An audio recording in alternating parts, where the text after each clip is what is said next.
This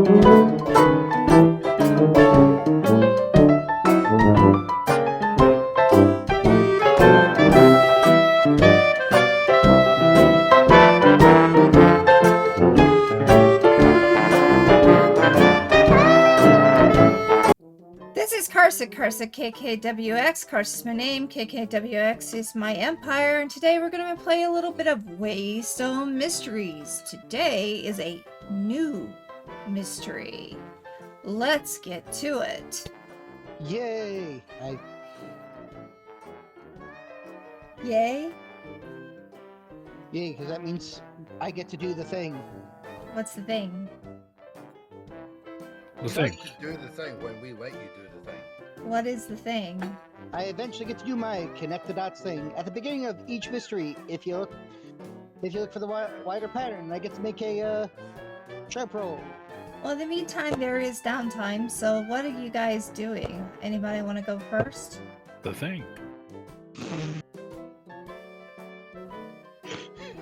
Yeah. Well, so what you're saying is you can take it over. We gotta take you out back and shoot. You got it.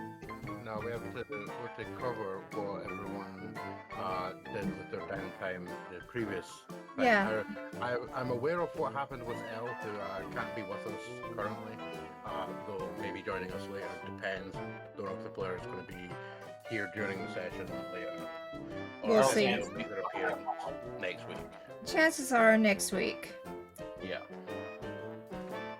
Anyway, anybody want to start with their downtime? You got about a week. Well, Francis does his job, goes back to the bar, does more of his job. Goes back to the bar. Yep. No, when he went back to the bar, started doing his job, and just hasn't left. Jack is very unimpressed. I started lecturing and speaking in random languages at the bar. Oh no, he's drunk. Send him home. Jack's going to be looking at you very unimpressed when you start speaking Latin. Yeah, I'm just standing there. I'm just not. My drink is overflowing from the ice melting. I'm not even drunk. I'm just doing this. He's tipsy.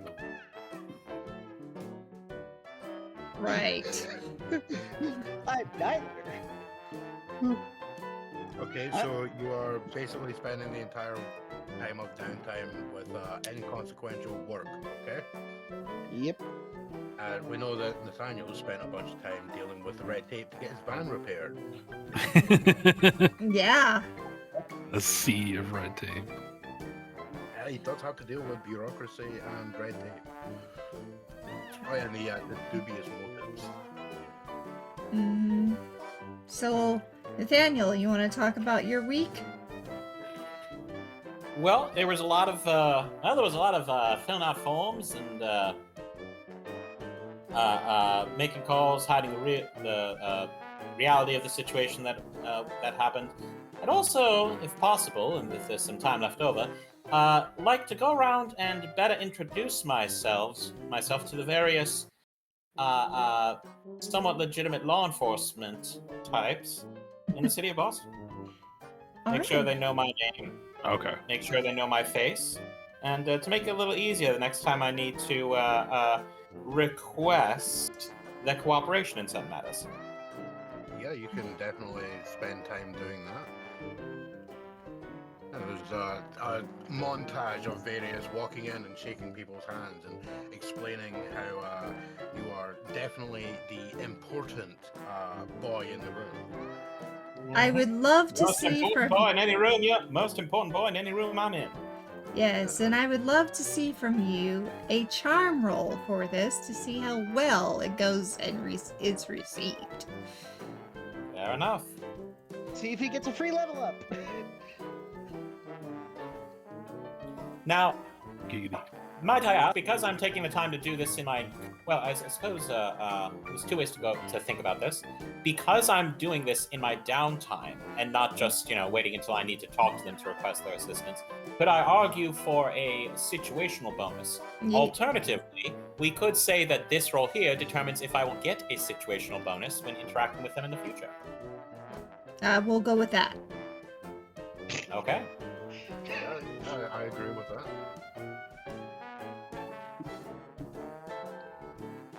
there's nothing to stop you going around and speaking to people, turning up and flashing your ID. Oh, Oh, That's okay.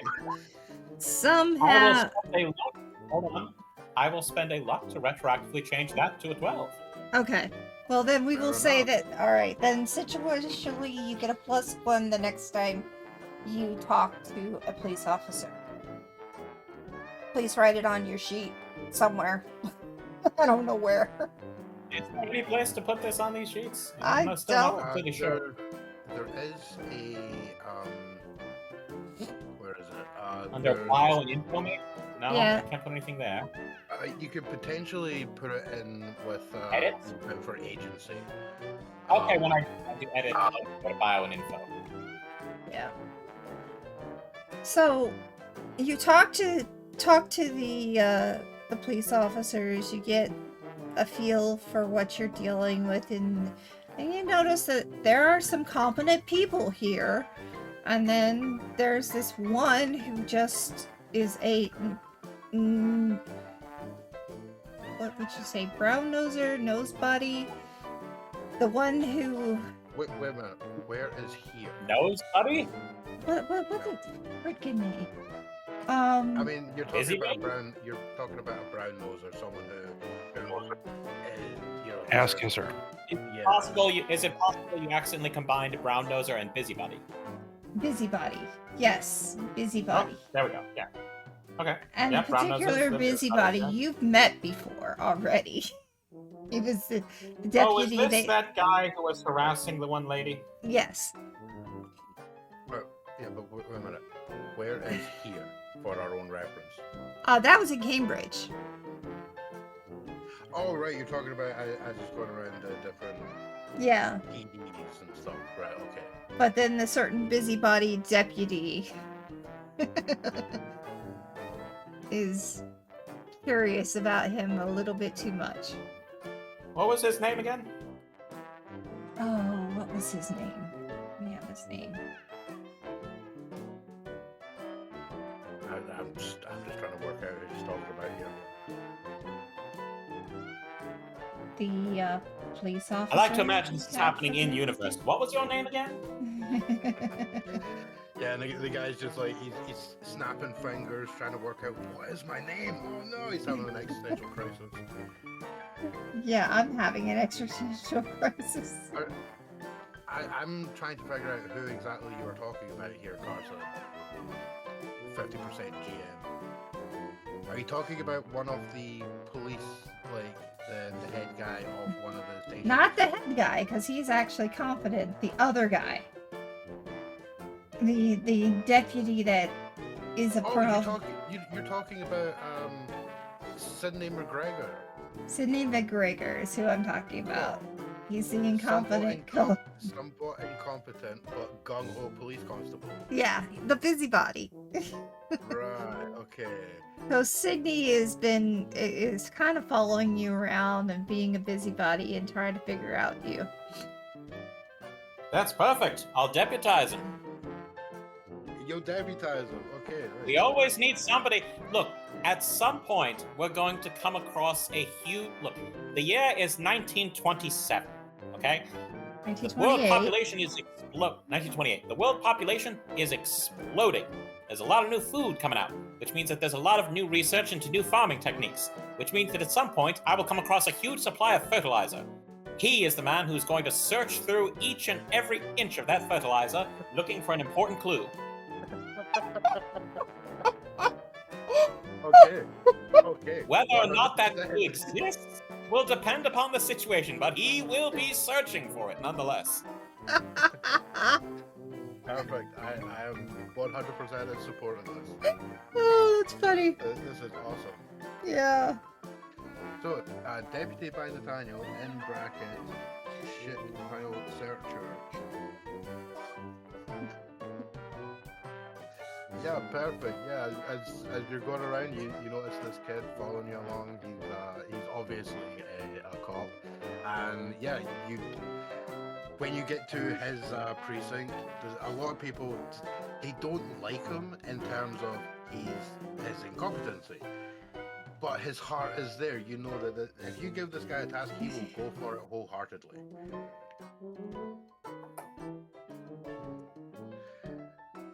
Yeah. So we've got Sidney McGregor, Deputy BOI. He's Deputy Boy. Now you gave him more power? Scary thought. Yeah. This He's could getting never the bite big you in boy the ass. britches now. Yeah, he's got his big boy pants on. I love it. Oh my goodness. Okay. So, anything else, Nathaniel? I mean, that's a lot. How long is this downtime? It's already a lot that I've covered here, week. considering A that full I was week. hitting up multiple precincts. And yeah, considering I was hitting up multiple precincts, introducing myself and trying to like glad hand the right people, dealing with big boy deputy over here, and filling out a bunch of paperwork and making the appropriate requests to get my van repaired, and going through all of the necessary precautions to make sure that the two, what's their names, end up getting framed for the whole like arson thing and spend the rest of their natural lives in prison. Like, I've been a pretty busy beaver this week. I would say so. Yes. This boy is gonna take a nap. All right. That boy's taking a nap. How about you, Vinny? What you doing? At this point, it's more going back to the office, checking in on any other, like checking in the messages, finding out I don't have any, saying okay. Then the rest of the time is going back on. I have a couple of like offsite contacts, a couple of one mafia guy I already talked to, just to sort of just to keep everything on the up and up, make sure just to pay courtesy. Come by there, talk to him. A couple of guys I still know on the force. Meet them up want to be me once a month on a Thursday, for a poker game and stuff like that. Little things like that I'm trying to keep up so that way I can keep up my outside relationships. But being with all the crap that we've been running into, it just doesn't make a lick of goddamn sense. The rest of the time I'm trying to spend in the library, actually. Reading up on a lot of stuff that we've seen here, as far as different legends, any other type of materials that I can look up to at least get a better idea with all this stuff that I could swear 2 weeks ago was completely full of shit and nothing but a campfire story that you told to scare kids is now reality. So I'm trying to make sense of it and get a little more informed. What particularly are you looking at right now? And the things I've run into so far are the weird. One, I have an angel literally next. I stood literally next to an angel. So I'm trying to research on other definitions as far as biblical scholars. Talking about what angels are actually like, what they're supposed to look like, things like that.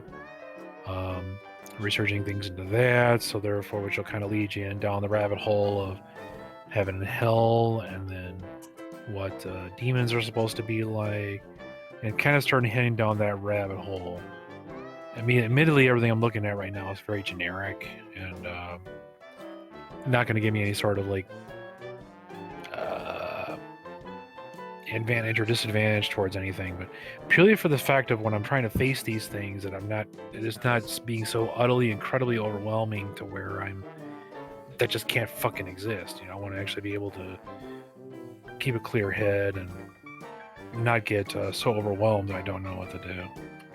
Yeah, because everything that you encountered previous has been, this is made up stuff for the most part to scare people into believing religious, Exactly. doctrine and such not. You don't believe that these demons actually exist, and now you're facing that fact of maybe there are kernels of truth to these stories, like stories that you used to hear that were clearly meant to scare you into not doing bad stuff. Maybe there is actually origins to these things that are way worse that actually exist. Yeah. Exactly. These things I've been trying to experience, so I'm trying to get more of an idea as far as what they are. Like, I'm going to start down the Angel Road and then kind of compare it. Okay, the books say A, B, C, D, and F, and what I've seen of L doesn't match any of this shit. So I'm like, okay. Then you kind of start going down the rabbit hole. Just As get a far few as... letters off. Yeah. You found A, B, C, D, and F, but you skipped E for one thing, and also you still got a bit of ways to go before you get to L. No, there's a reason why you skip E. Yeah. You skip E for a very particular reason, and if you don't know that reason, I don't have the time to explain it to you. The other side, as I work my way towards L, the further towards L I go, the more sense it begins to lack. As well as I am starting to wonder that, and I probably spend maybe like another day after that doing a little bit more research as far as what I've heard about the BOI, which has got me thinking about the other alphabet agencies that, what do we know about? So reading up on those, and of course, there's very little, limited to no material on any of that information, but it starts leading me down that road and might give me some ideas as far as more who I need to talk to get more information at this point. All right. Yeah, I mean it's a good use of the downtime. I would say so.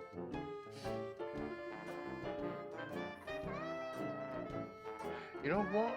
I'm actually just looking here if you have anything that would give extras on this, but I'd be tempted to go with a sharp roll to potentially gain A leg up on the next thing. a little bonus towards actually investigating stuff that would take you further down that rabbit hole. Okay, yeah, as far as like, okay, you hinge on like the 90% bullshit, but I find that one small sliver of truth that leads you down another rabbit hole and all that. Mm-hmm. Yeah, being able to pick up that little extra detail that wouldn't make sense to others, but would to you. Okay. Okay, I see it now. It's just behind. All right. You know what? I'm gonna add a little note here in your history. Let's see. Would this be investigation stuff? You know what? You can get a +1 on Future demon or angel lore? I'm thinking investigation/manipulation, Mm-hmm. or like interrogation, whatever. Like concerning like an occultish topic kind of a deal. Yeah. The employees. Yeah, that's fine. Yeah, that's fine. Or occult topic. Yeah. That's essentially we'll figure out some sort of downside to it.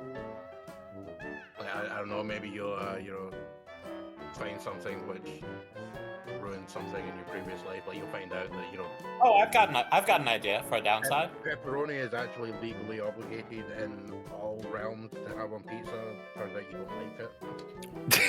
So it ruins pizza for you forever. I don't know. We'll figure out when the time comes. What are you saying, Nathaniel? Well, I was thinking something along the lines of he found a useful piece of information, but he's now become, though, like that guy who just learned one actually useful fact and can't stop reminding everybody of that fact every opportunity he gets. So no matter what happens, he has to try and work it back around to pertaining to that fact. Maybe, You know, maybe, as you do. maybe we'll go for that, and yeah, maybe whatever thing comes to the surface that gives you that +1 on a roll will end up having that downside for a while. Okay.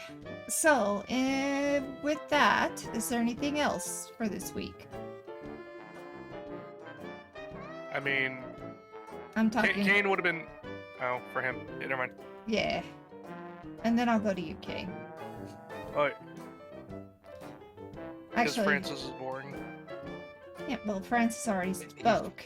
He spent a week staring into space and being used as target practice by Jack, throwing dirty bar rags at his face.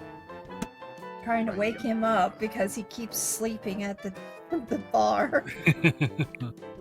No, he sleeps in his office. You never said that. You He never said lectures that. At the... Yeah, I did last session. He did actually say it last He session. sleeps Yeah. at the Oh, bar. okay. He sleeps in his office. Lectures at the bar. But he did his job. He went to sleep. He went to the bar. He did his job. He never specified leaving the bar. Who says I haven't brought my bar to the office? no. Anyway, so, Cain, what are you doing? Cain followed Francis' route to try to see if Francis was actually interesting enough to mess with for the first 3 days. Found out he was boring as shit. Spent the next 5 minutes beating his head against the wall. It's just like, why is he so boring? Because During he's a that fucking time- teacher. During that entire time, last session, we did agree that somehow Francis did end up eventually going home. Cain followed him, and now effectively Cain has rule over Francis' house when he's not there, which is pretty much all the time. I mean, you say house. You're talking about like a 2-bedroom apartment. Cain, on Make the a cool roll. Make a cool roll, please. Why would you do? Oh, why? Why? You'll see.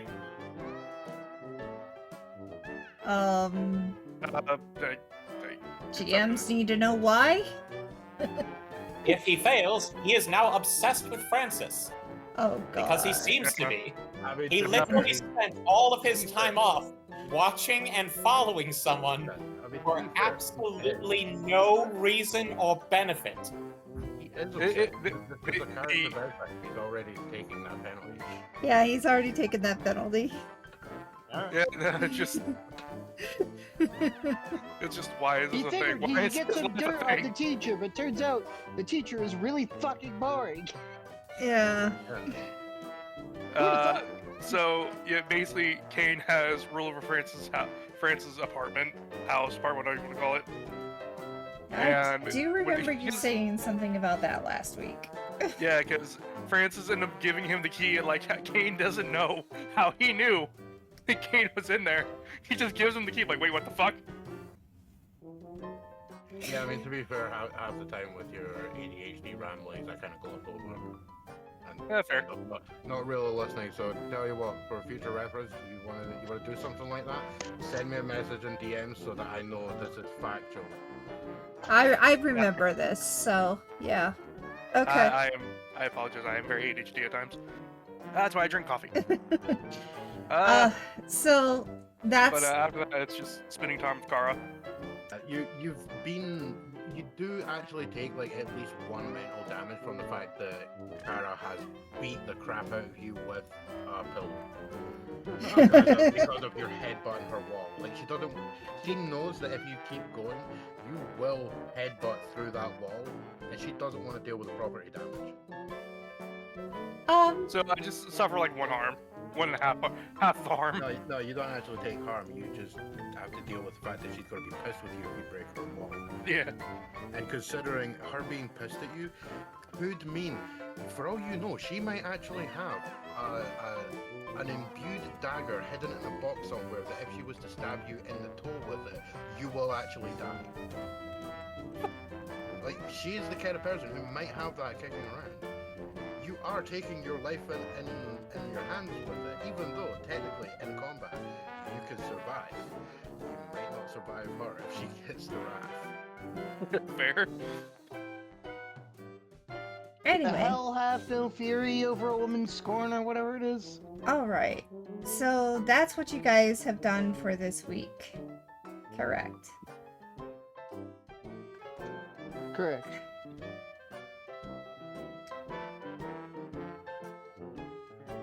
I mean, Francis does have to work. Cain just helps out Kara around her shop and then just to get like a small discount whenever he's there. So yeah, you guys do all your stuff, and as was agreed, like you get any harm that was left over previous is dealt with.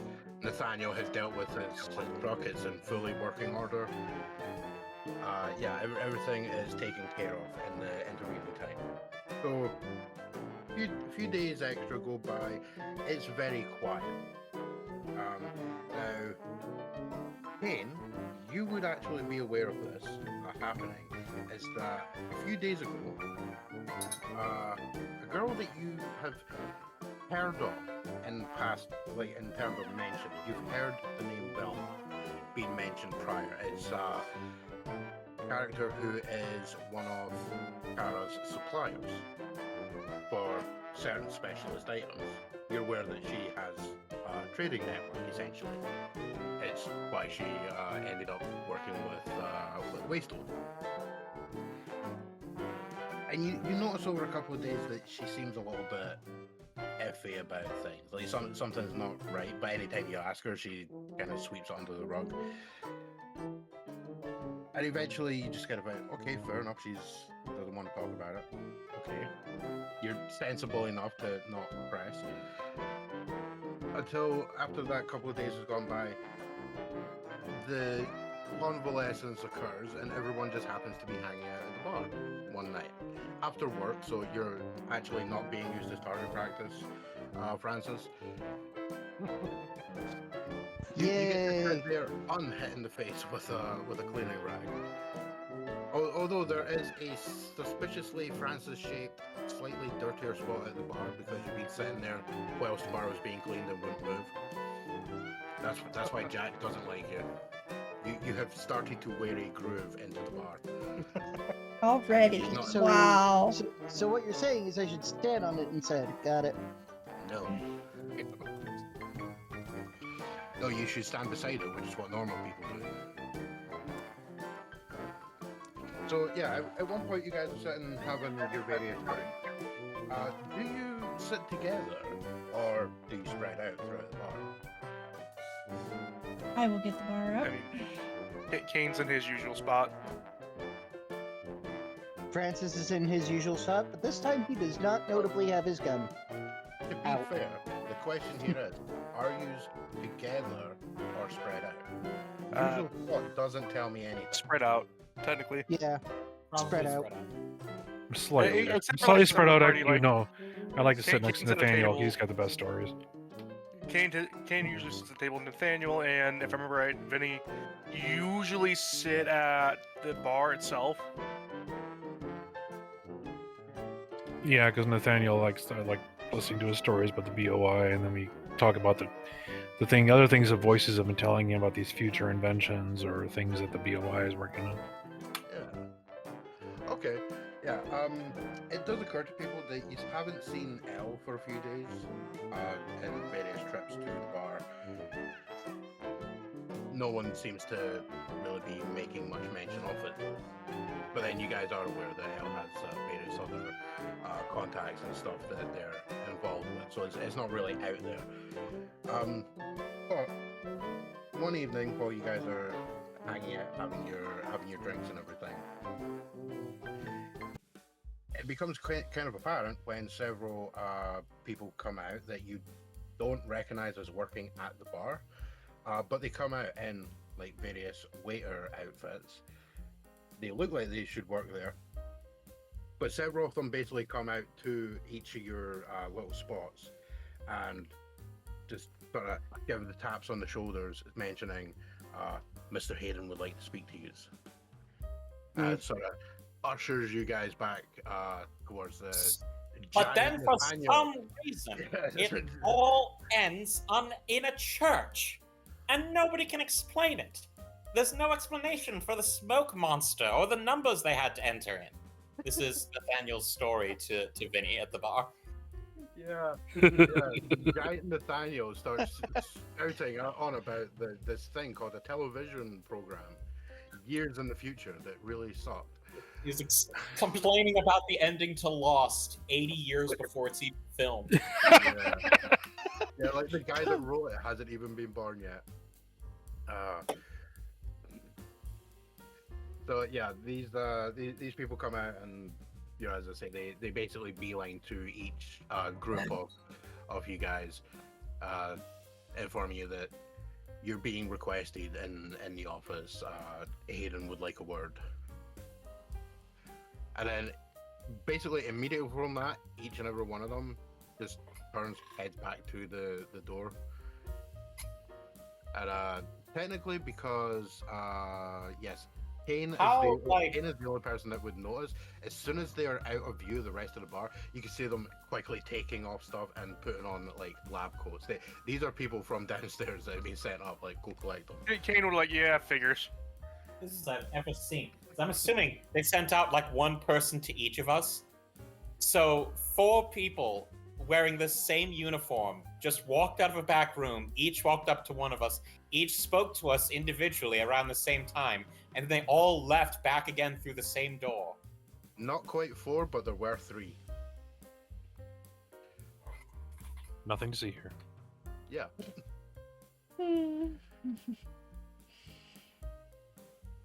So I'm going to assume that you guys go back. Yep. Yeah, but at this point, I'm still kind of talking with Nathaniel way back. I'm like, do you have any idea what this is about? That said, But I no, will. let me rephrase that. Do the voices tell you that there's about anything as what this has to do with about?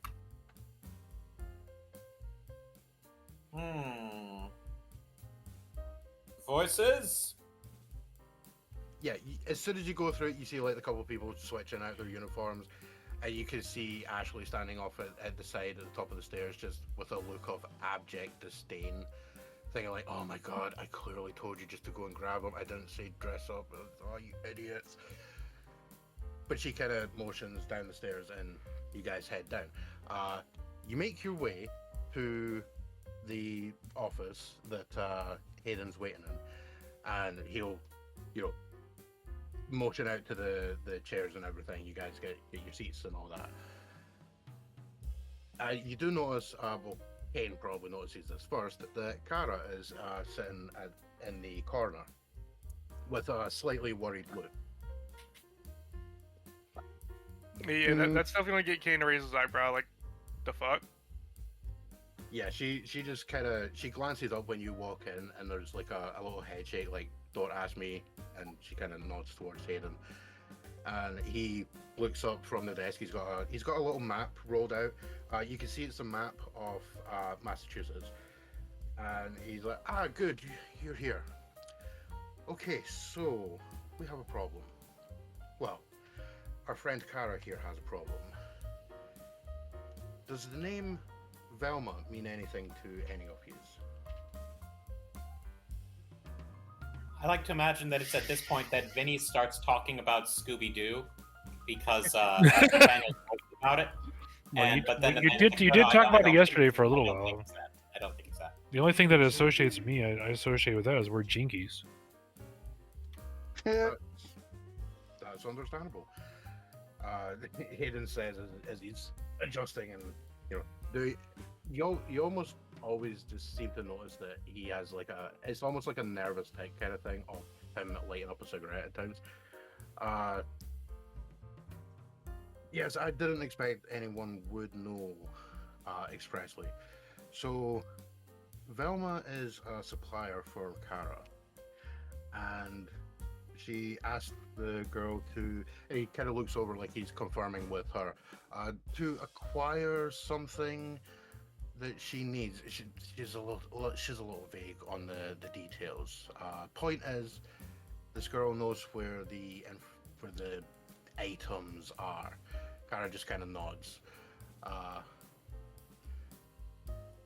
from what she's told me, are any of you aware? And he kind of looks as if he's expecting a no. Are any of you aware of a village called Tamsworth? Yeah. And he taps on the map. It's way to the west side of the state.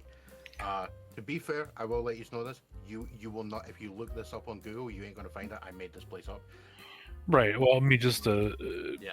the question can be maybe first, like, whether it be a high end, like maybe a sharp roll or something like that. Just like, well, I heard of it, or Yeah, you something know along those what? lines. I'd like to roll out for that too, because Cain does travel. I'm just That's asking really if, like, sure. from either an educated sense or use it from another. Yeah, if you guys have traveled, Does, you could does it probably. matter? It may, in terms of history. Yeah, you know what? No, what I mean so is, okay. My question pretty is, sharp roll. can we just say that we know it or not, or? Yeah, I mean, to be fair, if you want to have heard of the location, you can. Yeah. Maybe we've heard Okay. about it, read it on a map. Maybe Yeah. travel past it. Teacher, I've probably heard it mentioned once or twice. No, you Oh. probably have not.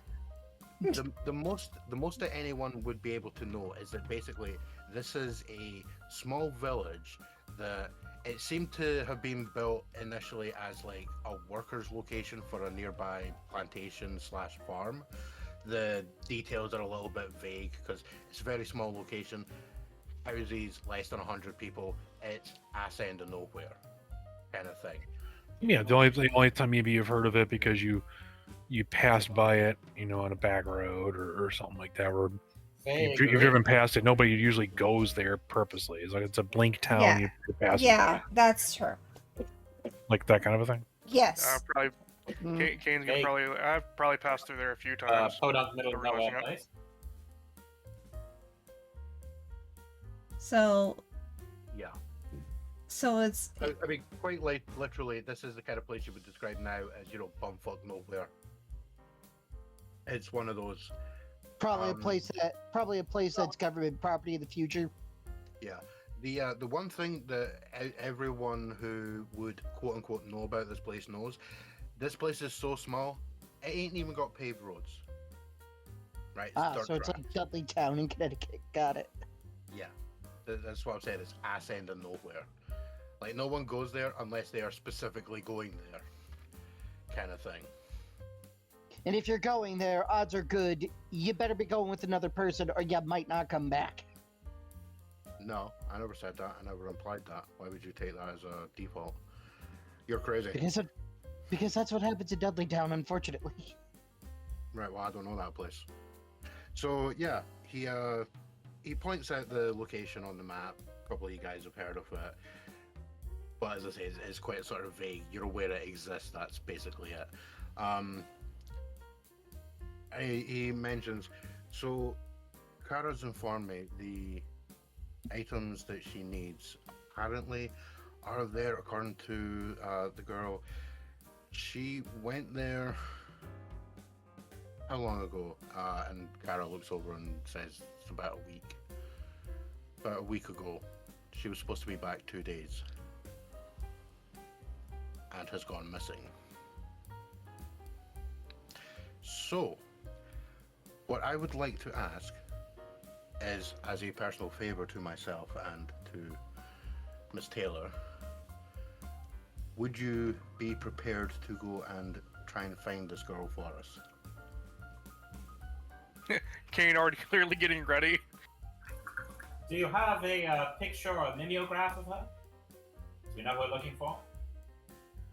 He looks over to Kara. I believe you have something, and she whips out a old photograph. I don't actually have one with the right sort of detail that would work, but it looks to be era appropriate. Standard photograph, nobody's smiling. Yeah, but also it's from a few years ago, so it's not exactly recent, but it's recent-ish. It's a family and friends photo that Kara has, and she hands it over. She'll actually hand it over to Cain, and sort of gesture to show everyone else. Do you do Which so, Cain Cain? will. Yeah, he will. Yeah. So yeah, you see. Do we have the token? Is the token on this map?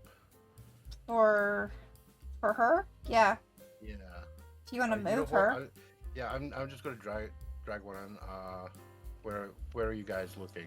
We're gonna look at the bar, right?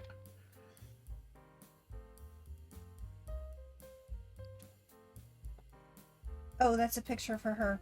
Yeah, this is the girl you're looking for. My God. Not the How did you size. get a color picture in this day and age? Because photography exists. A color picture. Yeah, actually.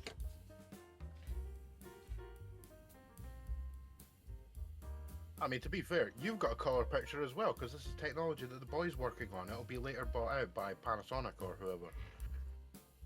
There. That's why I'm so concerned. This stuff should be top secret. So Who yeah, took this picture? I have to kill him now. the older looking black and white picture that you guys see in universe is this character. She's not holding the cat. The cat is sitting on her shoulder.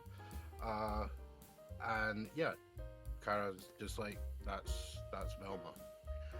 She gets stuff for me, and I asked her for some supplies about a week ago. She said she knew where she could get them in Tamsworth, and she should have been back maximum 3 days. She's been gone for a week, and I'm worried. What exactly did you ask her to get? She whips out a sizable list that there's like 30 things on it, and you do notice as she starts reading out these lists, they're all like plant materials, but they're not just common plant stuff. It's not like, just get me this common stuff that you can find anywhere. A lot of them are things that you would expect as like having something to do with supernatural stuff. I have not got a full list of reagents, but that's what it reads like. No, I get it. Okay. Yeah. Is what's the name of this town again? Townsville? Tamsworth. Tamsworth. Yeah. Is Townsworth known for having a particularly large like occult grove there, or?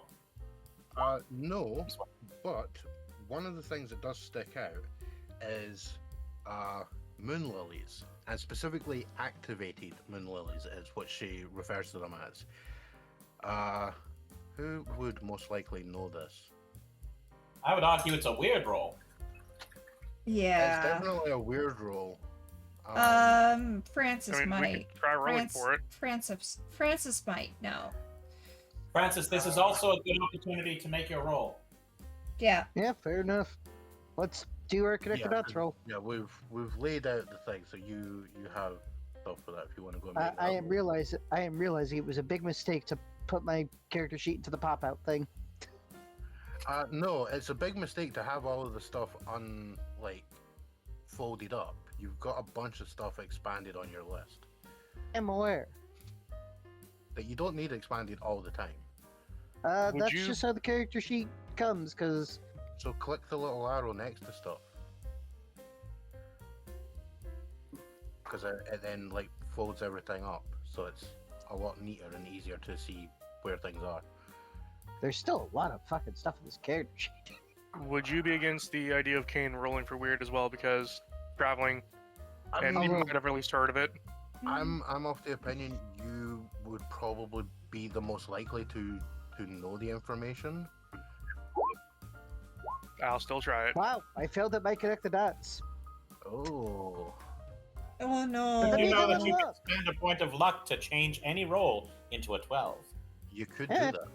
You know what? I have no luck. I'll make that a 12, but I'll also do the Oh, real twirl and I'll do the same. Because Wow, I get we actually I get get 3 people to use luck this session. Wow. because I get 3 You're holes. giving us luck back. Why shouldn't we use it? Exactly. I've only used, I barely used luck during anything, so screw it. I'll use luck for that. This is Uh, why the rule was made that you effectively have 1 free luck because you get 1 back at the end of a mystery. Yeah. Yeah, and That's then I'll why do. we made that rule. Yes, I now have a hold 3. Okay, fair enough. Yeah, so you have your 3 questions. Now, Yeah, to, I can ask them whenever. now granted, Based when on you word. guys do fail, you don't get to get your experience. Not when you use luck. I know. More. Okay. But if you still want me to make the weird roll, I can make the weird roll. Well, yes. But then to we be have the fair- 3 to be fair, questions. Yeah, you Yeah, but I have- can ask you have those your questions anytime based on the wording. Yes. Mhm. However, But Cain using luck to make that a 12. Yeah, you are definitely aware of the general thing with moon lilies is they exist normally as regular moon lilies. It's a totally natural thing. However, if you get them in a place which is spiritually active, and you essentially make a spike in like spiritual activity in the location, then they become a different kind. There's your moon lily. Yes. looks kind of pretty. At you. Who keeps taking these pictures? Well, see, here's the thing. This isn't a picture. This is a thing from AI, which is an even further technology. Mhm. See, 'cause, AI? the Oh, no. BOI That's just going to be witchcraft. Well, the BOI stole the chess master and has been using it to work on this new AI thing that'll be big No, in no, about no. 100 years. No. Chess. AI is master. when the BOI will start to introduce magic to the general public. That's just magic. Okay, I'm really hoping you guys are aware of what the chess master is. I am. Talking about Yeah. the The mechanical original Turk, right? the mechanical turret. That was actually secretly a dude hiding underneath it. Yeah, I knew that one. Now, you see, here's the thing. Had you simply said the Turk, I would have known what you were referring to, because that's what people called it. Yes. Yeah, well, I could not remember the name of it. So And don't anyway, get- the don't purpose be is, like- yeah, don't you be have. like, I can't believe you wouldn't get it. And it's like, well, you didn't call it the proper thing. So anyway, you have that information, and I mean, I'm assuming Cain would refer this to the group. Yeah, he would. And by spiritual, you mean by ghost, correct? Like, Yes. great. Okay. I know what we're possibly dealing with. And it's not gonna be fun. This is where we need Igor. Haugen just kind of raises an eyebrow at that, and would if we could find him, Aye. but he's disappeared. Well, before I leave, make note of self. Before we leave, grab salt. Now you laugh now. Wait till you're not in a No, salt circle. I will. Ha ha ha. Francis looks at our boy agent and is like, "Note to self: bring the christened salt from office." Note to self. Start taking more notes. Note to self: stop making note to selves. You never listen to them. I think they've gone insane. I believe they have, as Ashley What you comes mean in. gone insane? You heard me. I didn't stutter. I was already insane. I couldn't go any further. Haven't you already dealt with ghosts at least once already? They're annoying. Possibly. Well, unless you get the ones that tend to be more, I would say, pacifistic than others, but you get them riled up, they're really annoying to deal with. That Remind me, is do we true. have any reason to suspect ghosts are involved, or is this still a missing persons case? Still missing persons, but it's also the case of spiritually charged stuff. So it's a case of potentially dealing with it. What year? What vintage? Oh. I not believe that kind. he means that We might be dealing with ghosts. yes. Why would you say that? Because ghosts Moon are heavy lilies- drinkers? Moon lilies only activate, or quote unquote activate, when charged with spiritual energy, Where'd you? meaning ghosts. Oh, those spirits. Okay. Hence why it might be dealing with ghosts. Maybe I'm ignorant, but I've never read that in a biology handbook. Yeah, they're not going to be in it. Interesting. Actually, it would be hilarious if this was Vinny's thing. The moonflowers and spiritual energy. If this was whose thing? The whole thing of how Vinny has he got an important piece of information and then just won't stop reminding people about it. That That's would be that hilarious. that could be There it the is. piece. Son of a. Seriously, guys, I did not know this. Did you know that moon lilies activate around spiritual energy? I was not aware. Please continue. Who? Okay, which has got to make you think. Who discovered that? What were you doing? Were you looking around doing? Whether you're looking around, any form of normal botany, where you're going trying to learn more about, plant life, maybe working towards the physics of it, the biology, to understand what makes one up, maybe even photosynthesis type of information.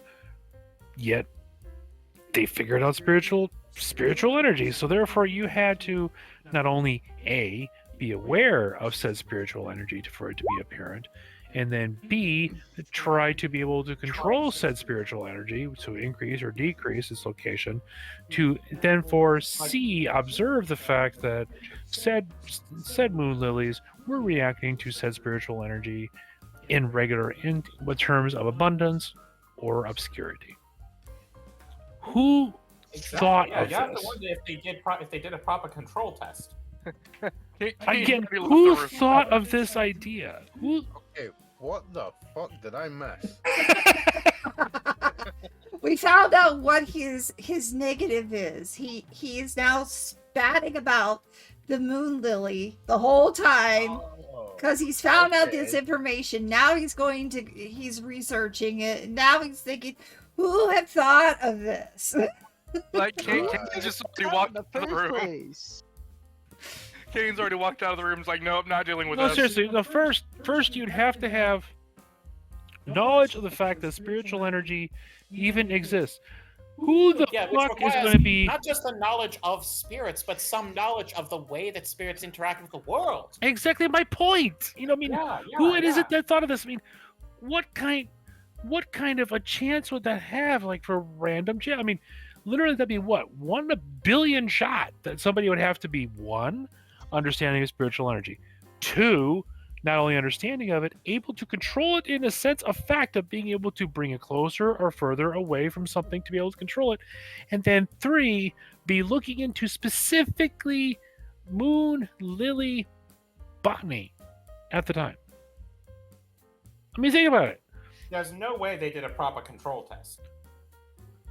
But why would this even come up as a possibility, an idea? Were you just hanging out outside, sitting at the campfire, maybe you have a beer in your hand, or maybe a cup of coffee, maybe talking to your girlfriend, maybe talking to some friends, or even telling ghost stories to the kids? Where you got here, you just randomly have 25 lilies moving off to one side over here. And then a ghost randomly comes up here to listen to that story because the story's so good, the ghost wants to come up and hear it because he's like, well, son of a bitch, this one might be about me. So, and for the person to then not only be telling the story, and instead of freaking the fuck out like anybody else would in that situation, like, holy shit, I'm talking to a ghost, they first have said, hey, wait a minute, I'm talking to a ghost. Huh, would you look at that? A bunch of moon lilies are being able to reacting at the same time. I wonder if they're related.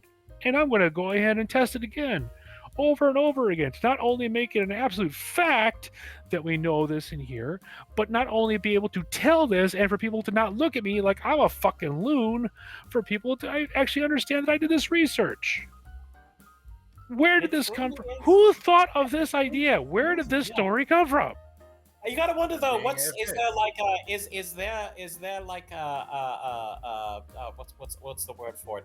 Is there like a false positive chance?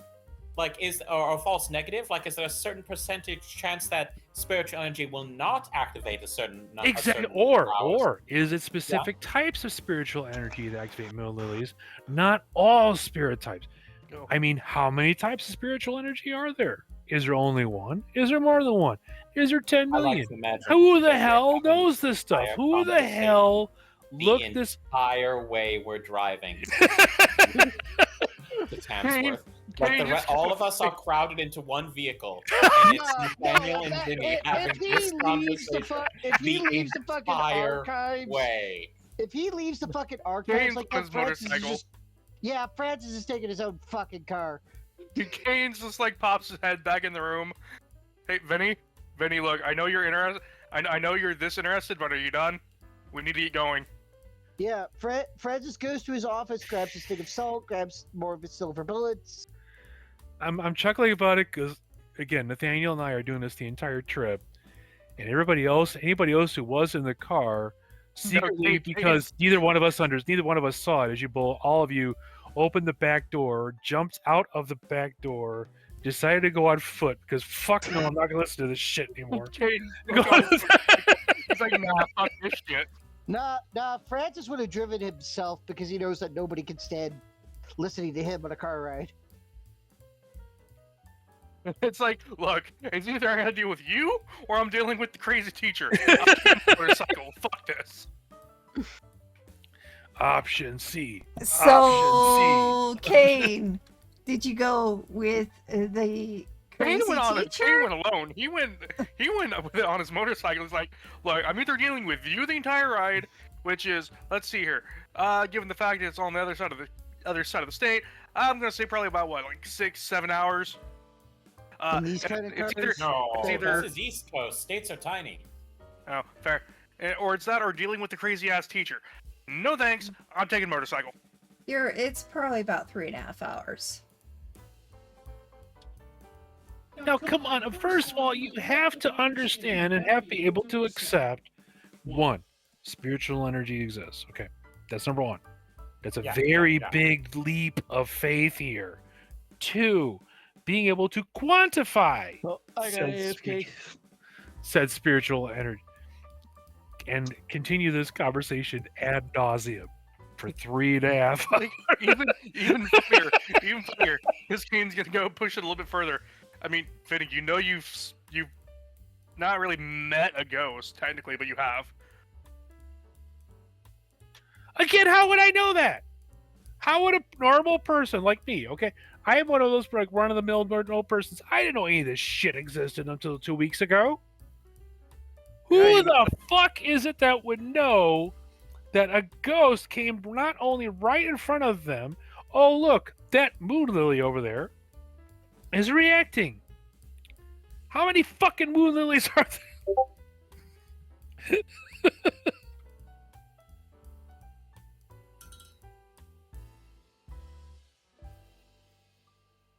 Kane's gonna like now like, yep, nope. Now I'm really glad I got on the motorcycle. I'm never riding with him. Anyway, to Nathaniel's continue just on to having a continue on to the blast, game. because This means the voices are spreading.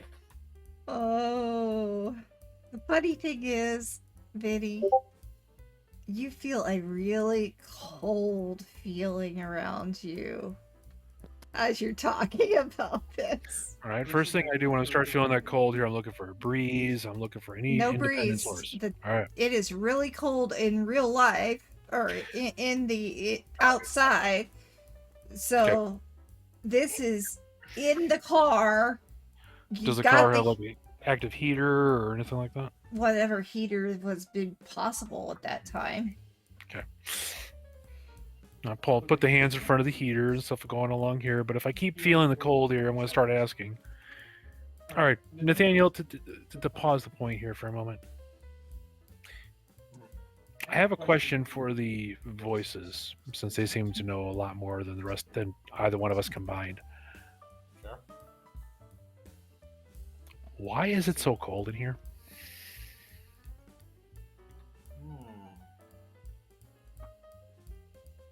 Nathaniel will look outside the window. Is the weather outside getting cold? Like It's cold. or It's is it cold in. localized? It's cold outside, but it's really cold. It shouldn't be this cold inside. Like outside, outside it's in like in the 50s, and on the inside of the car it's in like in the 30s. At the moment, Right. while he's Nathaniel doing quickly while he's glanced doing at this the car. conversation. Nathaniel will glance around the car. Does he spot the ghost lady from before? Yeah, something to that effect. Knock it off, would you? We got a long drive ahead of us. We don't need to be frostbitten on the way there. Glances back, sees nothing, glances back at Nathaniel. Are the voices, are you telling the voices to knock it off, or what? I'm performing an experiment. Go on. Currently, I spot a certain something, possibly spiritual in nature, though there's no external evidence to prove that. We've discussed about the importance of external evidence, but this is hypothesis. This is All right. experimenting right now. And I'm trying to see if telling it to piss off will have any sort of effect on the ambient temperature within the car. We are definitely observing extra-normal phenomena. Okay, and are you assuming that this is due to external phenomena, or are you actually seeing something? I am, in fact, seeing something. Glance back at the car, sees absolutely nothing, glances back at him. You see, this would be a perfect opportunity. If I had a goddamn moon lily, I might be able to understand if this thing going through here. We are going to stock up on moon lilies once we get to Tamsworth. Apparently they grow there. And if that is true, then we have to get a shitload of them. We're gonna have to get we'll have to build like a mini greenhouse, maybe. Where we can go ahead and keep them healthy and whatnot. I gotta keep them with us because I gotta find out. I gotta know. This is Well, the apartment that I'm renting, I mean, I do have a very nice window that faces east. I think it'd be a good place to grow lilies. But even using like a box garden, I'm not sure there's quite enough room there to grow a great many of them. well. I But, figure even if we grow 3 or 4, it would still be, be at least a little bit helpful. Yeah, but it would be nice to have like more that we could use potentially as like extra tests. Like ideally, we want to have 200. 100 that would be used in tests, and 100 that would be kept separate as a control group. Okay, fair enough. We can also use it for measuring distance, see the reaction of such things based on that, and we can actually put this to bed and know for a fact. Is the temperature in the car Is the temperature in the car lightening up since I told the presence to piss off? Well, she's not leaving, but I'm returned. she has kind of let go of some of the energy. So what does that mean? She's still there. She's In just regards to the temperature. That doesn't answer his in regards to question. the temperature. the temperature is probably gone up maybe 5 degrees. So apparently, speaking to spirits we should be clarified here, may have some kind of effect. Notice, prior to my addressing the spirit, the temperature was 5 degrees lower. Since addressing the spirit, the temperature has risen by 5 degrees. Now, there could be other factors at stake, such as the passage of time. The sun may be in a different position, which is providing more light and therefore more heat into the interior of this vehicle. But it's still worth noting. I hope you're taking notes. I've already sworn not to take mental notes, not to take notes to myself anymore. True.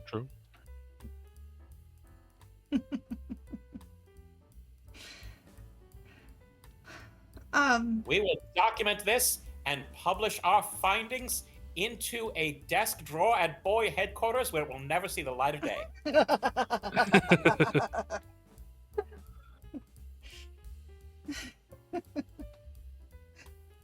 AFK again.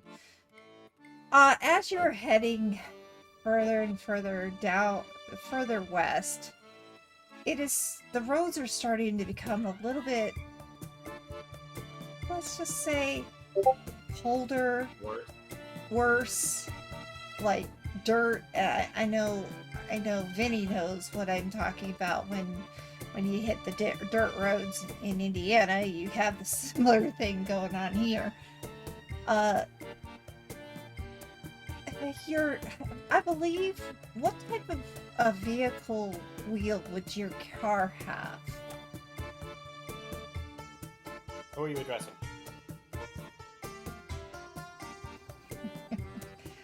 You, Nathaniel, since this is your car, right?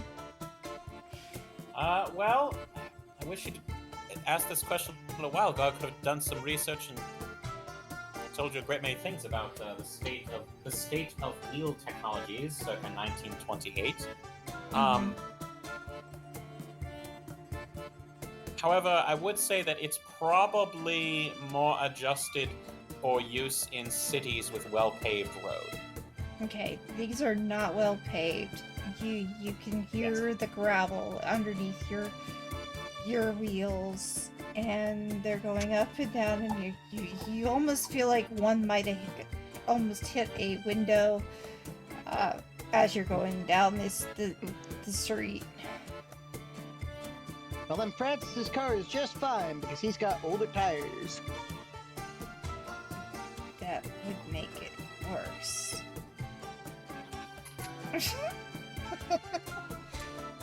It just means you're sliding. But you're feeling the gravel underneath. All of you are. And you're noticing the changes of the area. It seems to be kind of like a well, the leaves have fallen off, and it is November. That's probably about the second week of November. Ah, So it's cold and should be cold. And it's getting colder. and it's Massachusetts, so it's gonna be cold as hell. Yeah. So, you are starting to feel a little bit of ice underneath your wheels. Well, that's where the gravel roads will pay off, though. Mm-hmm. Yeah, because paved roads are starting to become more and more of a thing. Not here. But There snowboards is and no trees paved not. roads here. Yes. That's precisely my point. Like, gravel roads actually hold up much better under icy conditions. Yes. So you keep going down further, and you hit the small little town with a sign that says "Entering Tamsworth. Population 51." Ah! Click. Population 50.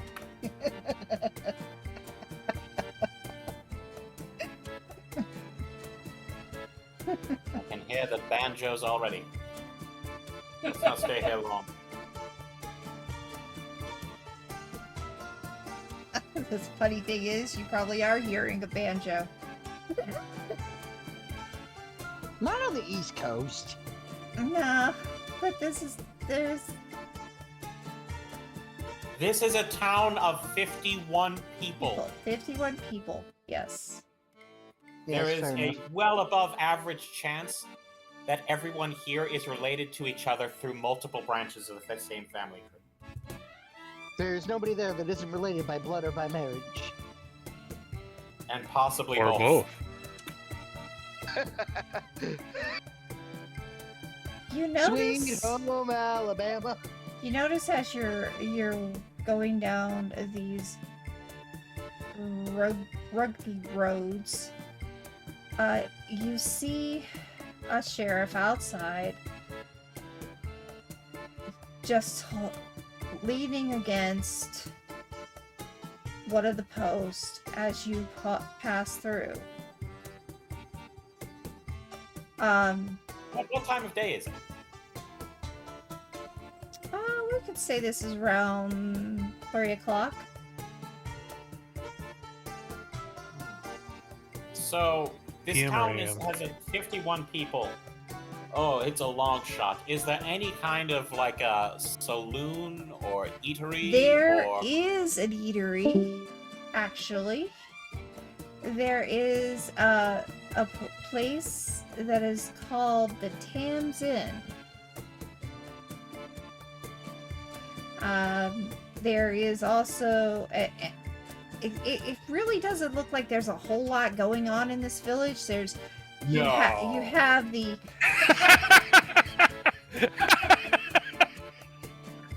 Cain being the only one getting pulled over because he's on the motorcycle.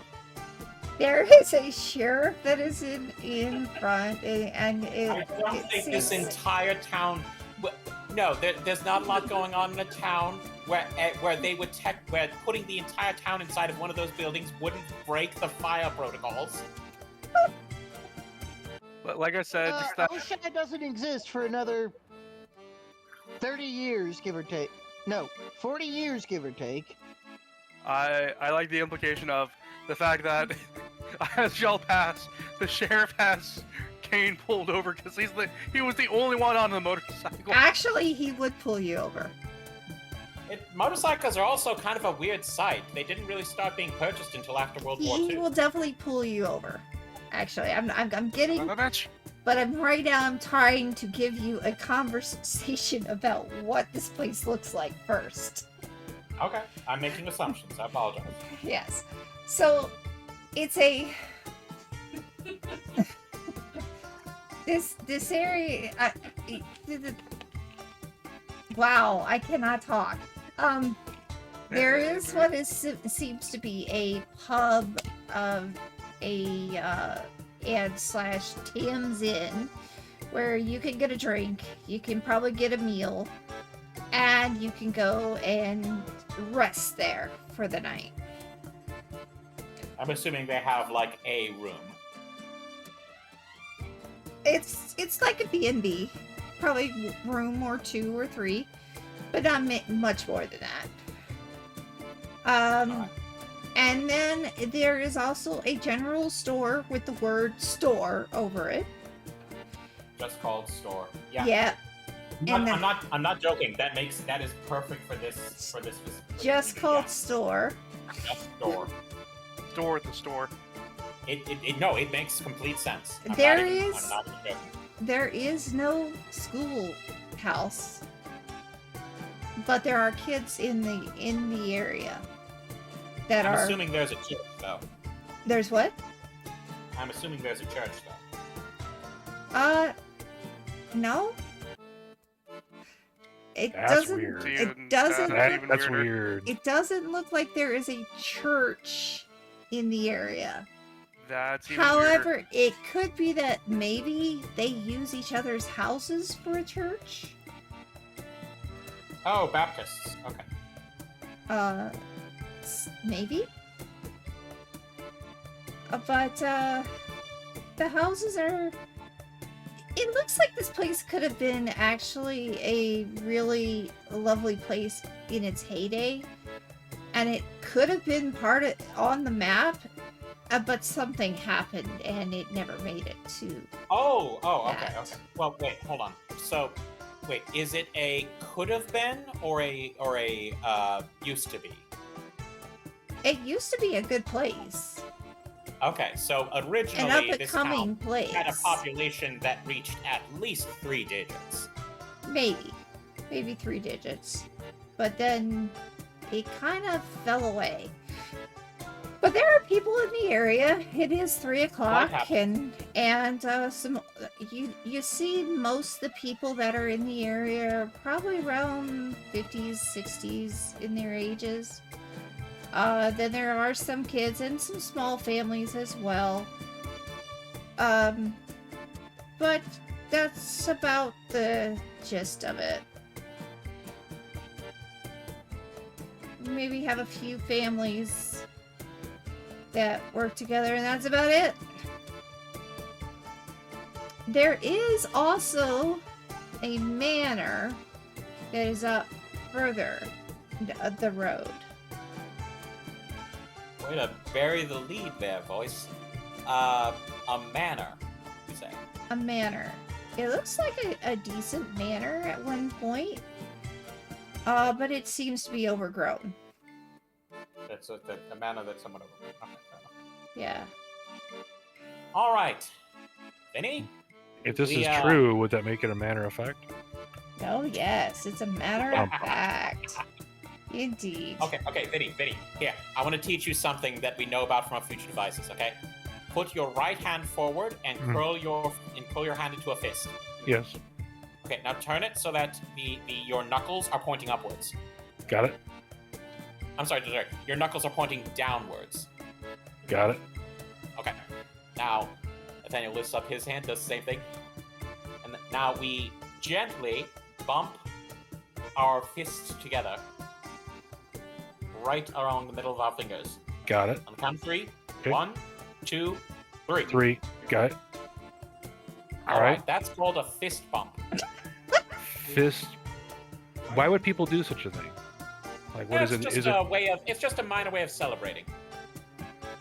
Why wouldn't you like? Are you supposed to say something with it, like woohoo or You exclamation can, but one of the hooray, maybe? You can, but one of the advantages of a fist bump is that it can be done silently.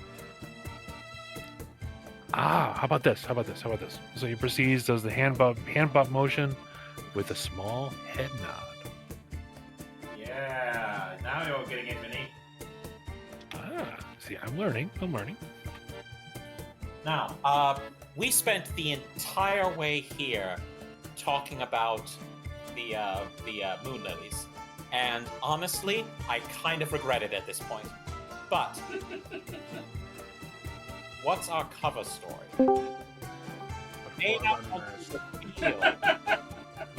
We may not want to reveal that we are looking for that girl, Velma. But there's really no reason for us or anyone else to be here. So what should our cover story be? Tourism. Well, there's 5 of us. We're waiting for our dog to arrive. We're actually in the middle of this town because we're trying to investigate a mystery.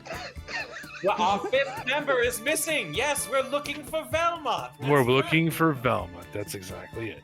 Okay, I'm gonna need the cliff notes of what's happened so far. I'm absolutely terribly at this point. It's Because largely been Vinny really and Nathaniel. I really get the feeling that whatever has gone on has not been Karsa reading any of the notes. Actually, it was me reading the notes. Or remembering how this town was depicted. No, I told them exactly how this No town was church, depicted. no schoolhouse, giant ass mansion. Okay, yeah, she's still using that terminology. What part of It's a Plantation Manor House do you not get? I did say manor house. She did say manor house. He is remembering it. Okay, right. So What is part there of- in a manor house and a mansion? They're not the same thing. They are not. I've been to a plantation. They are not the same. Yeah. Now, granted, we are rather north, and I don't You just call- mean from you like talk political about a mansion. sympathies, I mean for like I talk about a geographic- manor house. We are not the same. for like geographic weather considerations for there to be a plantation, but perhaps that's why it failed. Alright, so Cliff Notes, if I can try, is I told them about the store, called it the store. I told them about the pub, aka Tam's Inn, and that there may be 3 rooms, and that's about it, at most. There is no school, there is no church, there is a police officer, aka a sheriff, that is outside, but I didn't say what he looked like, just leaning against one of the posts. And that majority of the people that they see are somewhere between their 50s and 60s, but there are a few children around the area. Right now, I would like it made point that this is not the American euphemism of anyone from 0 to 21 being a child. Child means young child, like 12 and under. Yeah, I assume like young child, like for example, like There's you a know, handful 10, of 11, people- 6, yeah. Yeah, there's a handful of people that, depending on the state, would be considered a minor. They're in the sort of, 20 to maybe maximum of 40 range. Just making sure people are aware of that. The other voice did a good enough job. Like we're aware of what's going on. Yeah, to be fair, Nathaniel it's is because jumping. You know, that's actually pretty Nathaniel fair. is jumping to insane conclusions because he's a really big fan of this young horror writer that I believe died a few years ago, but he died young, so his work would still be somewhat popular. You may know him as Howard Phillips Lovecraft. Oh yeah, horrible. So there was this short story that he wrote called "The Shadow over Innsmouth." No, To be fair, And that is what is like entering Nathaniel's mind as he's looking at this Okay. town. to be fair, what you should actually more be thinking of is the Dunwich Horde. No, because Dunwich had the one wealthy family who, oh god, was it? He had the daughter. The daughter had sex with an outer god, and she gave birth to the two kids, and one of them was invisible, and the other one was like a demon boy. I'm talking about the visual aesthetic. I mean, technically Oh. speaking, this place would probably have. There's probably actually a location that you would walk into and describe it as a blasted heath. Fair enough. But I'm just going on the basis of like we're investigating this tiny town for a missing person. They might all be in on it. We can't know. That's why I said there's a non-zero, not certain, non-0% chance that this town is controlled by a cult and that they're all in on it. So we need a cover story. yeah, so Right, okay, so I'm caught up. Out of interest, how did the group make their way out here? they went through some really bad roads, and they just got here. Okay. And the roads were gravelly and starting to break, trying to break ice. Well, there's ice underneath them, but they managed to get through. Cain is stopped by the sheriff, and I'm gonna let you take over on that. What was Cain even doing? Driving through. All right. Motorcycle. You got yourself a pretty mouth, boy. Well, it's more a case of do you stop at the crossroads? Because the way that I described it before, and I'm hoping Karsa continues with this, is essentially this is a collection of houses around a crossroad. Literally, 2 roads crossing. One of them goes from like woodland. Looks like it probably doesn't go far into the woods. If you looked at the map prior to heading out here, then yes, it's 100% a crossroad that goes woodland to the old manor house, and the other road going through comes up the way that you've driven there. It goes through, crosses over the other one, and then goes off to eventually join like the main sort of roads through the area. Like at best, this is a detour location because for some reason you can't go the other way. And basically all the houses are kind of clustered around this crossroad. The population here, when I said before about it's less than 100, you would actually wager there's maybe at maximum 10 families, probably 60 people would be a lot for this place. I said 51. That's fair enough, yeah. Yeah, we already made the Sweet Home Alabama joke. Okay, fair enough, yeah. 51 people, maximum they see in an entire day might hit 60, depending on how many tourists get lost on the back roads. So You know, But in- I imagine the reason Oh, fuck, nowhere. it's like what Karsa brought up, or they brought up the fact of. I imagine the reason Cain got pulled over is because he's on a motorcycle and motorcycles weren't readily available, or mainly mass produced. I would say would be the better term. Are you in front or behind the others? Because I'm assuming I you're imagine I'd probably be getting there quicker than them. It's almost certainly the first motorcycle they've ever seen. Oh, that's not what I'm asking. I'm asking if he's there. he's for- first. Okay, yeah, and as you come like driving up, not having too much problem with the dirt roads where clearly parts of it is more like almost liquid mud. You know, you could almost like sink into it, depending on how good you are driving. Because you've only got the two wheels, you make it up there fairly well. And yeah, the sheriff is clearly like having a look along because he can hear the engine long before he sees it. And as you roll up towards the cross junction, he does kind of step forward and lift a hand up to basically sort of wave you down. So it's up to you if you stop or not. Kane's like, ah, fuck. God damn, another one? Ah, fuck it. Don't want to get a fucking ticket again.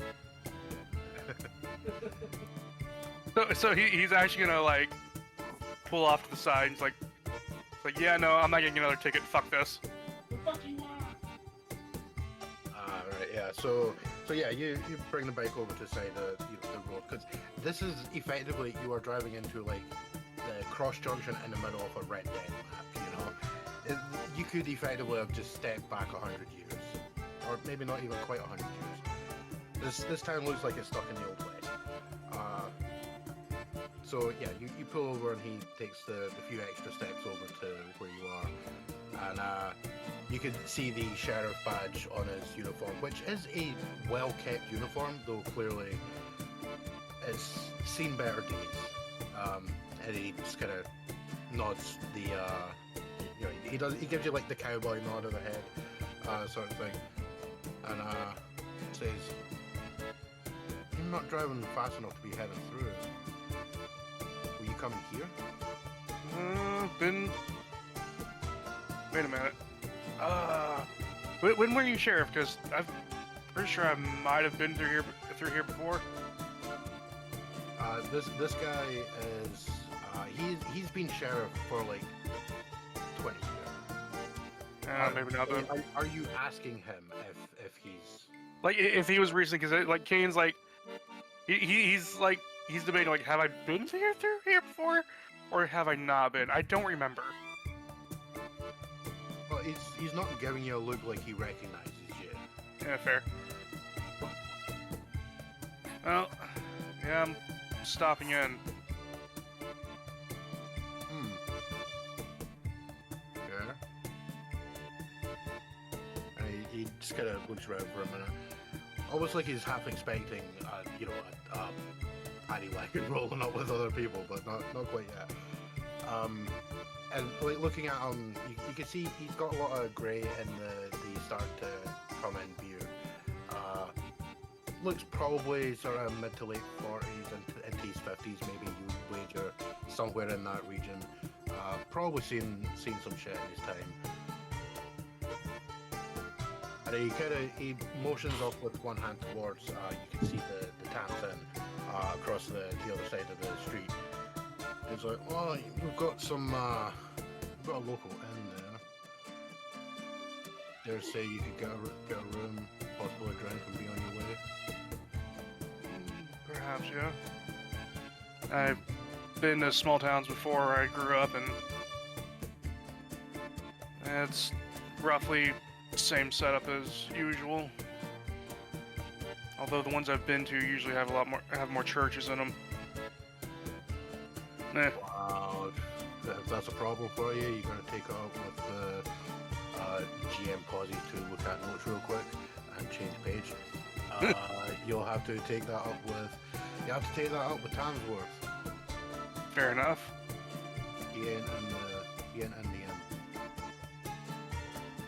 They're the kind of there's a very Kane's gonna look down to the plantation house, and I'm like, guessing over the plantation.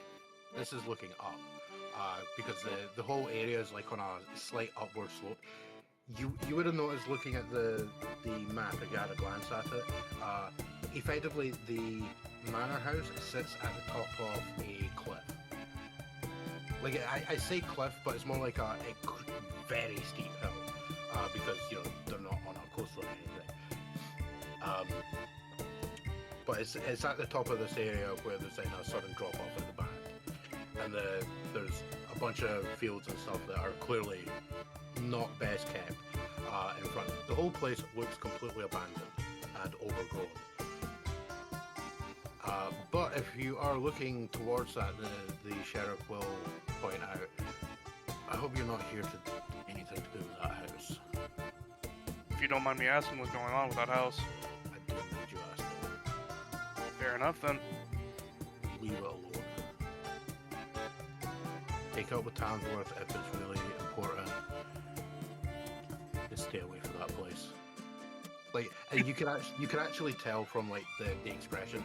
This is not a keep your bitch ass away from here or you're going to end up in cuffs. This is a I'm telling you this as a friendly thing and stay away from that place with bad shit.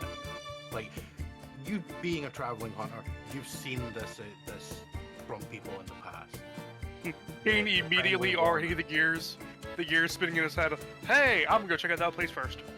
Oh yeah, 100%. He definitely gets that impression of I'm wasting my time, but I'm going to tell you anyway. Just stay away from that place. It's not worth it. Perhaps. Doesn't. Well, I appreciate the warning though, at least. Well, at least you're smart. He just kind of nods his head.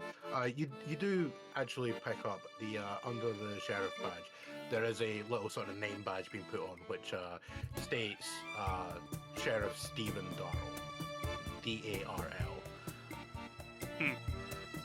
So you know who he is. It's also kind of funny because where you stop, you're almost in the perfect position to see in the open door to the police office is clearly a converted house. When you look through, you can see there's a table sitting there with like some documents. There's a younger looking guy in a similar outfit, slightly newer. He's like having a nap. You wouldn't actually notice it, but you could kind of see that the badge is not quite as shiny, so it's probably a deputy. And in the background, you can see through what would be into like a back room of the house that's been converted into a couple of jail cells. And there are two guys who are identical, having some kind of bickering argument, and they're clearly in different cells. Cain just kind of raising an eyebrow. Muttering at each other, and you hear a couple of things like, "Oh, Mom always said you were an asshole," kind of thing. It's like the most you pick up from these guys arguing in the background. Cain just kind of mentally raises an eyebrow. I'm like, it's like, oh, okay then. Note to self: those guys scare me. Yeah, Darrell kind of glances back and is like, just ignore those idiots. Couple drunks. Fair enough. Drunks. Never heard of that term used before, but okay. If you're gonna get hammered, damn well be good at it. Yeah, like you immediately get the mental impression. These guys, their cells were probably built for them. It's like, wait, hold on. Professional drunks. Wait, they're getting paid?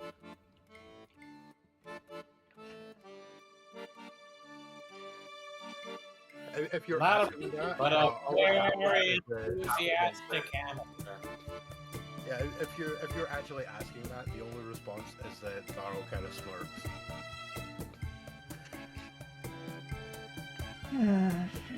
Well, to be fair, you did say professional. They are 40% of the town's budget in the fines that they pay. Pretty much. Yeah, but like, I mean, if there's anything else that you want to ask him, because I mean, he's clearly just doing that sort of touch base kind of thing, and essentially this is that if you've got a problem, come to me. If you don't be about your business, I'm just here being a cop, as it were, keeping an eye on things. Okay, well, I guess I'll stick around here, wait for the rest of my friends to show up. We're all like outside the town, next to each other in the cars. There is a very distinct possibility I'm thinking of. No, What if they discovered something that was wrong here and decided to stick around, and the note just hasn't gotten to us yet?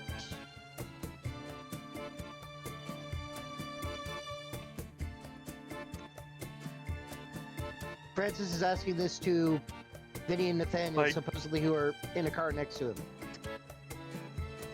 Rolls down window. What? Like, if it don't show, like, Are if you Cain doesn't see him in driving? like 10 minutes. Are you driving while saying this? No, I pulled over Oh, outside you the town. pulled while saying over this. outside this. Okay, Why are you guys pulled over? because they're actually seeing a lot of mud out there. You were on a motorcycle. You drove ahead. You could go faster. You are too far to be saying this. I mean, to True. be fair, yeah, this is like the perfect point that the camera pans up along with both Sheriff Darrell and Cain glancing down the road as you hear the backfiring of Francis's car bouncing its way up the dirt track, clearly having a bad time with it. All I'm because hearing I'm is- assuming, Because I'm this is not a assuming Model T. followed- And I'm assuming followed by the impressive visual of Nathaniel's paddy wagon that's gonna be kind of, chunky because it has the built-in monster cage, just having absolutely no problem as it slowly powers its way along in the back. I just hear Francis. It's just his engine. It sounds like it's trying to heave over and kill itself. Yeah, you can hear the pain in the engine squealing. It's Yeah, very this is sad. not a Model T Ford. It cannot go up a hill unless it's going backwards. Poor It's car just- going, kill me! Yeah. God damn it! Now, to be fair, there is like an area that kind of it's a disused spot. It looks like it may have been set aside for a house to be built on and just never was. So it's kind of been left to somewhat overgrow. Someone's had an attempt at like sort of graveling it to like keep the weeds back and everything. So there is a spot that effectively works as like a car park. That's part way along between some of the houses. But you do kind of notice that the roads have gotten a lot more muddy and a lot more icy, and you can keep your car here and you'll be probably safe. You keep going forward, you might have a harder time.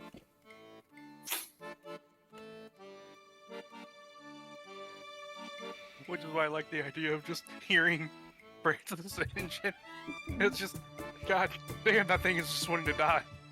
Well, I'm thinking, correct me if I'm wrong, but if you want to leave your car here, Francis, you can get in the paddy wagon with us and we can bring our way the rest of the town. I mean, just from a safety perspective, make sure you make it okay.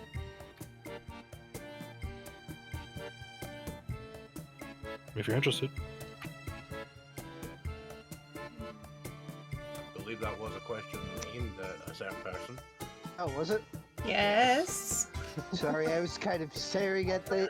I kind of stared. Well, off I into was space I, for I a was minute. talking to myself for about a few minutes. But Yeah, that's kind of why I started staring into space.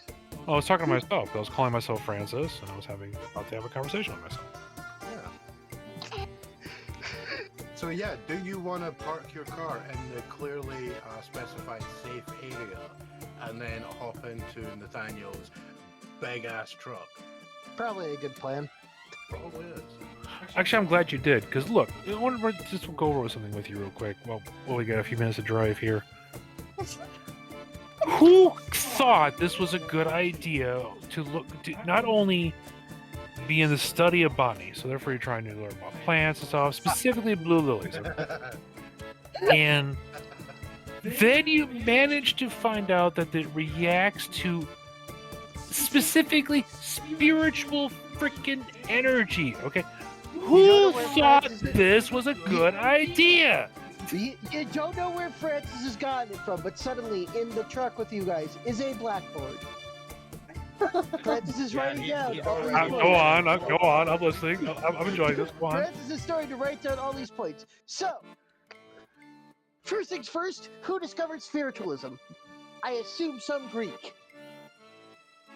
So probably one of them to start with, because I doubt that these. Well, guys not are just necessarily. If you look backwards a little bit, the Mesopotamians were there far before the Greeks, back when they were trying to specifically.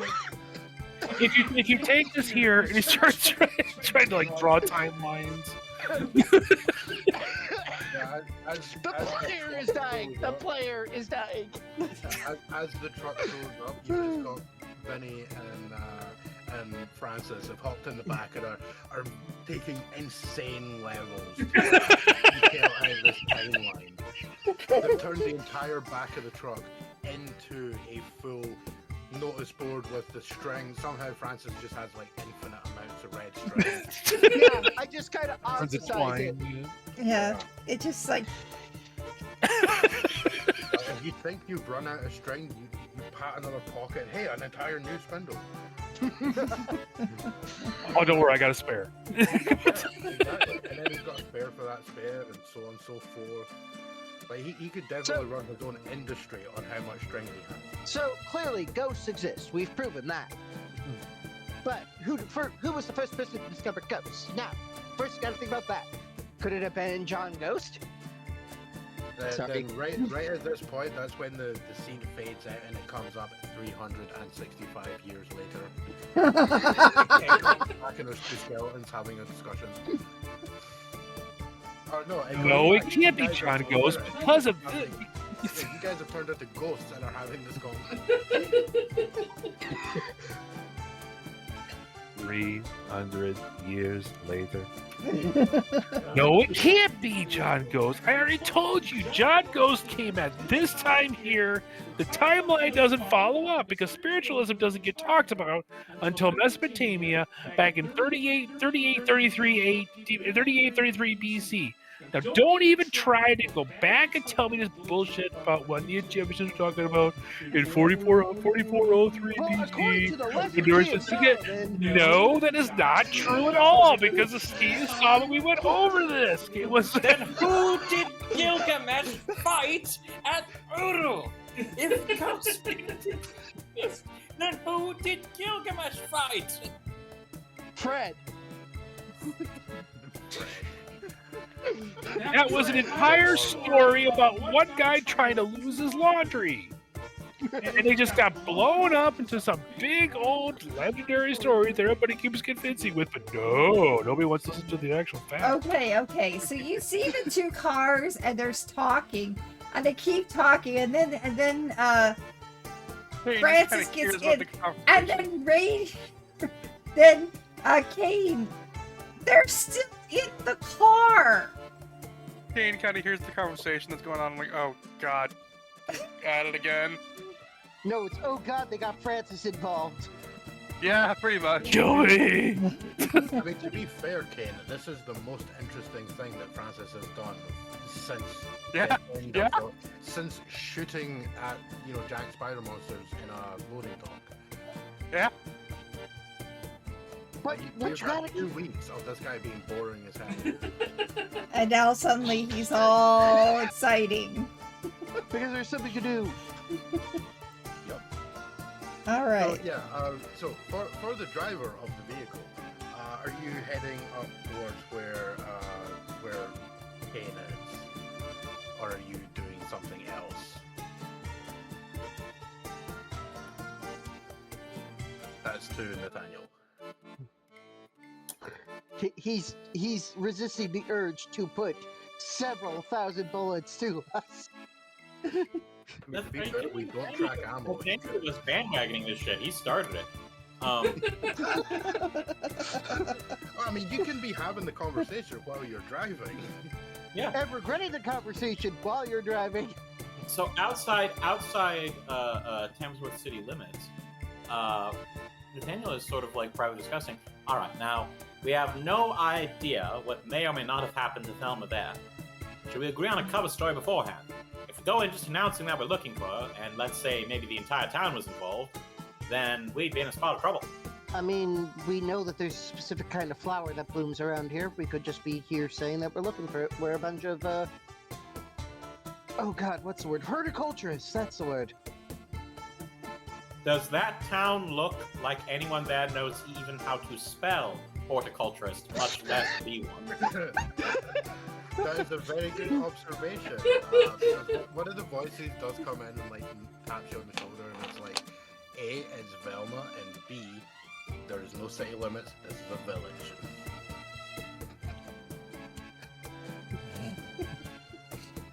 Population 51.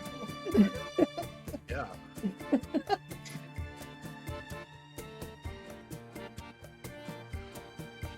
It's 40. It's 40 people. It's 40 people ahead of being a ghost town. Pretty much. And yeah, the biggest structure that you can see is the town's inn, because that was kind of built for a purpose. It probably looks like it could hold the entire population of the town in one go. Well, we're here to look at the interesting flora and fauna that we've heard about.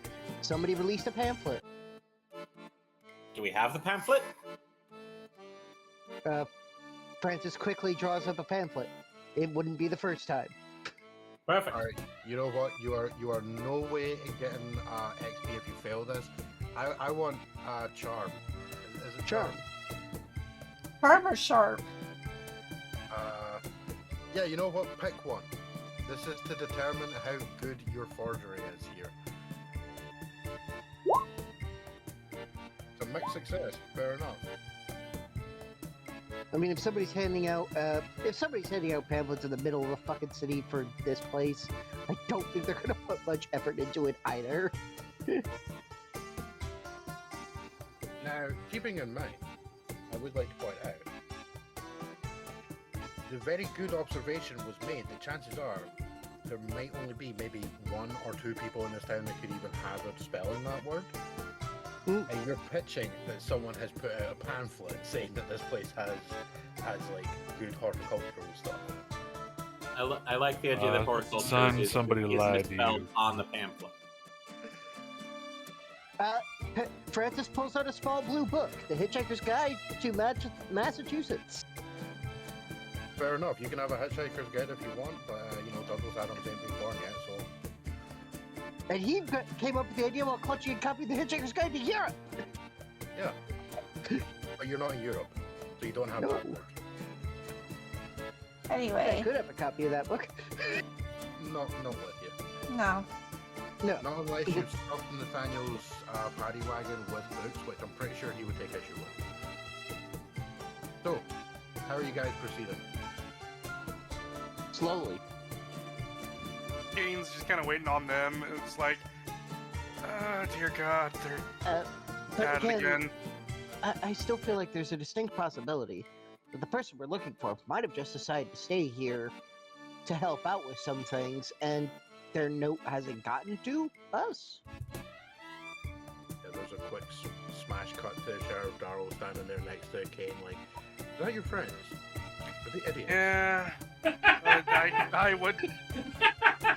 It's one of them at least is a teacher that I would say is an idiot. Sheriff's onto us. Yeah, he's just kind of looking at Cain with like the eyebrow raised. Does he think we're going to pull out pitchfork? I mean, I have a pitchfork out back, but I haven't touched like you. He might. Does Francis think we're gonna pull out pitchforks? It'd be the nicest reception he's gotten so far. to put it like this, he's gonna turn to the sheriff. To put it simple, you might want to grab it because at some point he's going to annoy someone. Not enough, you're going to want to grab it. I'll take that under advisement.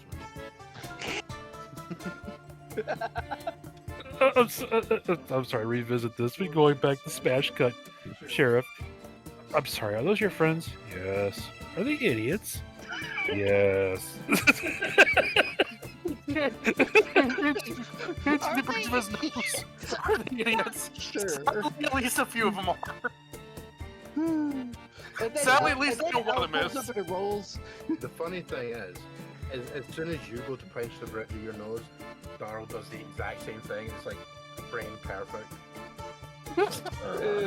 Francis gets out of the vehicle, falls to the ground, picks himself up, dusts himself off, saunters over. Hi! Oh, hey, look, it's idiot one. Francis takes it. Yeah, Francis there's takes umbrage with that and whacks right him with his cane. No, come on, man, come on. I resent that remark. We don't need violence in the first meeting. Yeah, he looks at the fact that Cain is clearly just tanked the hit like it's nothing. Like Kane's just like chuckling. Yeah. So, you're one of this man's Cain. friends, yeah? Ah, Cain. Friend, associate. Yeah. As Francis speaks, he leans over to like offer the hand to Darrell. Yeah, Francis will take his hand to Jacob. Francis, Well, like, he's doing this to Cain because this is them actually. Yeah, Cain will actually shake it. Yeah, I mean, if you do the same, he'll shake your hand as well. yes, You friend. get the manly shake that you definitely feel that if you put effort into it, you can have you on your knees easily. I'm a teacher. That's not difficult. Hey, dude, when I was at high school, we had a couple of teachers that could crush your hand with just looking at it. They were built. I'm a teacher who reads books all the time. You really think I'm ripped? Dude, one of them was an English teacher. Oh. Nice stereotype. Ah, Yeah, I mean, the He funny is a thing teacher. He can make stereotypes. If that English teacher had thrown down with somebody, my money was on him. Oh, yeah, same with my English teacher. He was the same way. Big guy, like we're not talking like overly overweight, but big guy. He's not exactly. He doesn't look exactly weak, but he's not, doesn't look exactly strong. He's like one of the like you would see like a strong man kind of thing. Yeah. Not like rip, but like he's definitely built like a he's built like a shit house. That is actually the thing. Like, you look at championship weightlifters and world's strongest man contenders. Yeah, they're don't- not skinny. They don't look ripped because that's definition. That's not actual muscle strength. Exactly. Yeah. So yeah, he'll go through the introductions, and then just basically add on. So what are you doing heading here? But this is a quiet place. People typically don't come here. Most people leave. Even traveling despondently is better than winding up here, right? I don't know if I'd go that far. I mean, it's a nice, quiet place. People like No. it quiet. You said most people leave. What do you mean by that, by chance? He looks over, sort of thinking for a second. He's like, well, you take the Tamsworths, for instance. It's a big family. 2 of them live here. They've been here since the founding. Earl's here. I hate that word. I should have actually changed it. Earl's here, and so is his son. That's it. I see. No wife, no Okay. daughter, no spawn keeping up the family name. What do you think a son is? So I'm not married? He doesn't have much prospects. Ah, Now, chances are when his old man goes, he's going to leave as well. Now, my kid's only here because, well, this is family business. If he changes his mind, then chances are I'm the last Sheriff Darrell.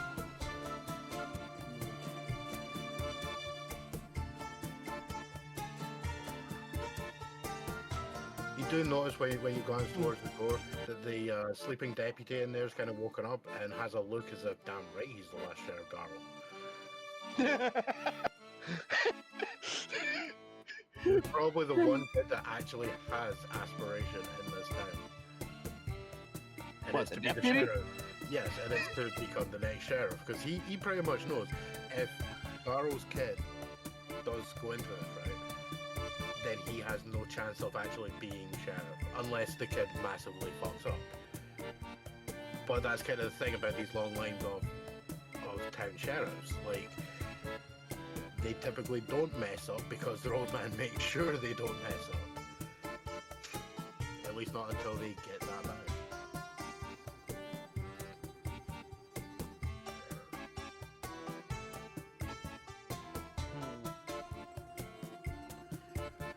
So, forgive the prying, but this is a quiet time. We typically don't get people coming in here. And now there's a group of what, 3, 4 coming in?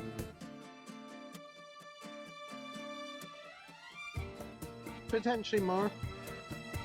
Potentially more. Cain's gonna kind of pull Francis off to the side and just like, listen, you need to shut up.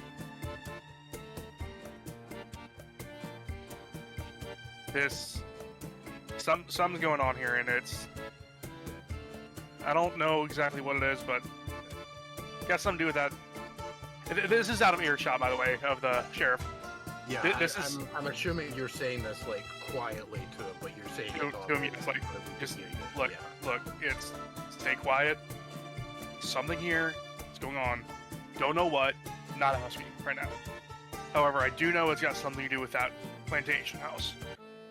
That's where I'm checking out first. He said something about not wanting anyone to go over there, so I'm checking it out as soon as we can. So he's obviously hiding something. Fair enough. So that Nathaniel comes up with, I say go with it. Because he's probably worked undercover before, wouldn't surprise me. This is easiest for him. This is his field of expertise, coming up with stuff like that. I mean, fair enough. So after that, we're gonna kind of make our way back over. Let me talk to you and the sheriff for a while, Francis says. I might be able to get a better gauge on some of the situation.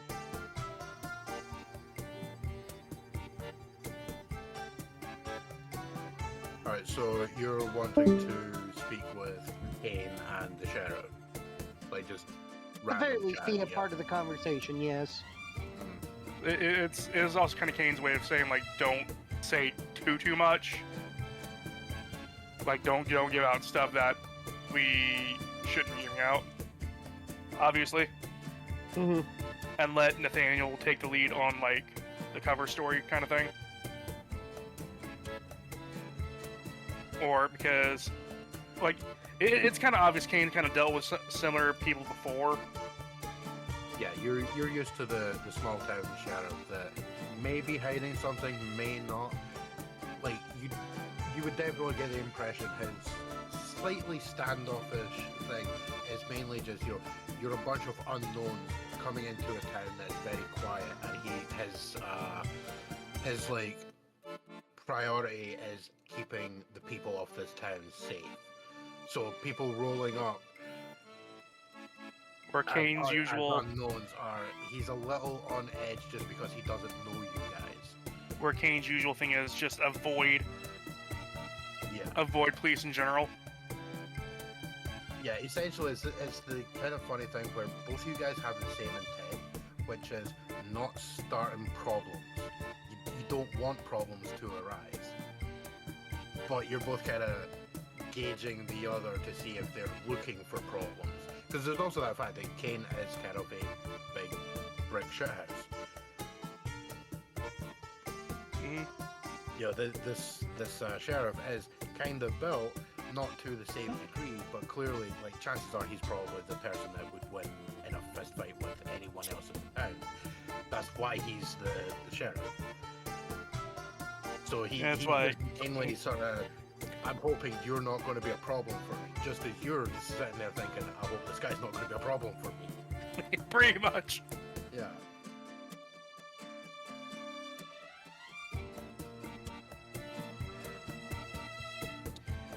So is Nathaniel heading up, or?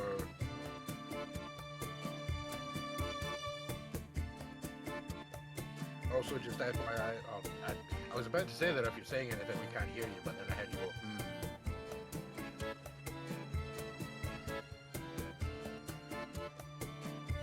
Alright, heading up where exactly? Because Nathaniel was actually considering that Cain got here first and apparently had a long conversation with the Sheriff, before we got here, Nathaniel was gonna let Cain take the lead on this.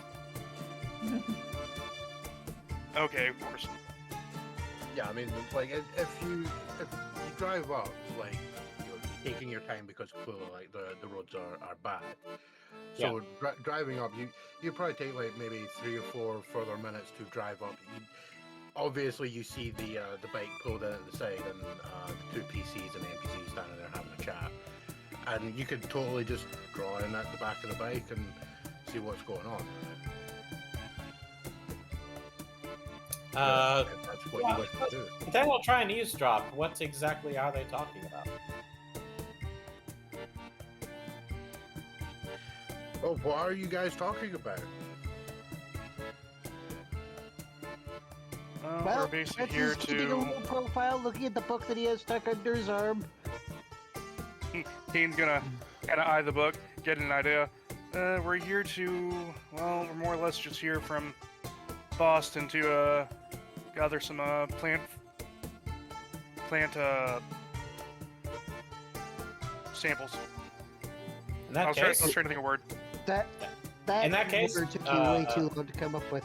But yes, I had to that think of is- the word.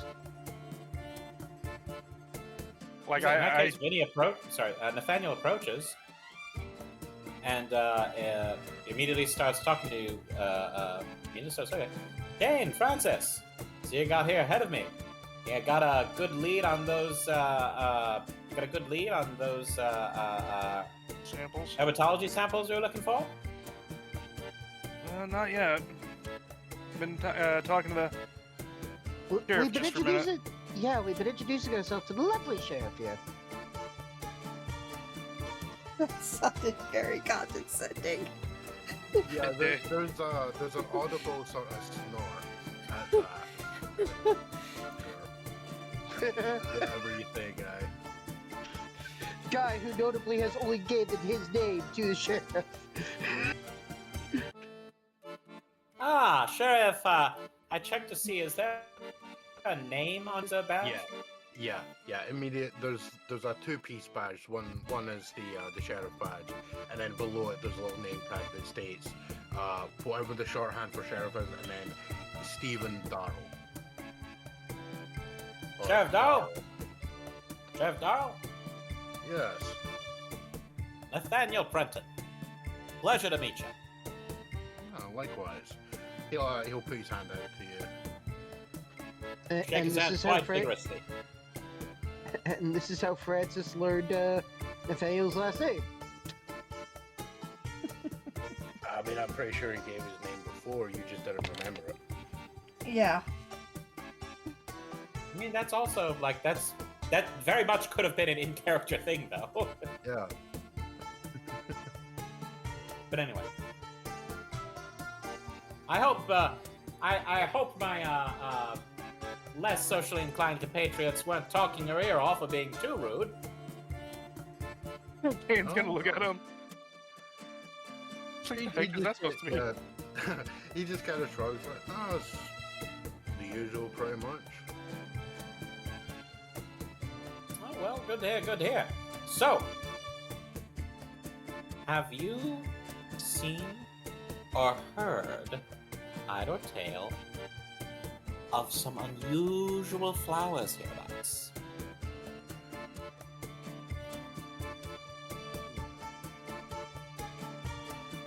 Yeah, it's kind of funny because as soon as you start mentioning flowers, he's gone to like the crossed arm stance, kind of just casually holding, and then he lifts his hand up to his cheek. That makes 4 now. Go on. Well, I mean, we are here, and Nathaniel will, like, point to the That would be 5, point to the actually. flyer. Makes 5. Yeah, point to the flyer. But to be Yeah, fair, yeah. there's 4 people who have asked about stuff. Mm-hmm. That's it. I mean, as we said, that's why we're here. We got a hot tip. What's your hot tip? Are That you tip- showing the false flyer? Yeah. Just sort of gesturing to it. Alright, he'll kind of lean in, have a look at it, and then just stand back and say, "Bullshit." No one comes here. This place is the outside of nowhere. Why are you here? And he just kind of eyeing the group. You're not here for what you say you are. Why are you here? Just looking for flowers and hoping to talk to other flower enthusiasts. Kane's gonna look at him like, you wouldn't happen to have seen a woman about yay high, curly brown hair.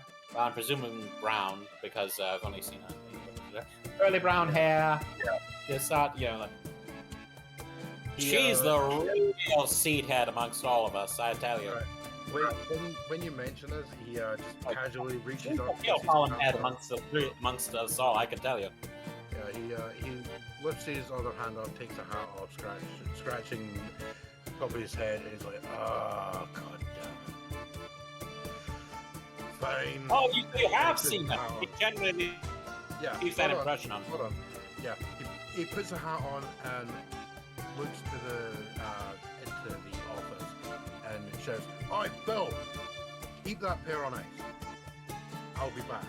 Like pointing at the guy, the deputy, who like suddenly wakes up like, "Oh yes, I'm actually awake and doing work." He clearly has just shut himself when he's gotten shouted, "Oi, Bill." So And he's a then he deputy turns back beagle to in the- this situation. Yeah, he turns back to the rest of the group. He turns back to the PCs here. How many of you are coming? How many of you can come in? Oh, there's God. I imagine that. Well, let's see.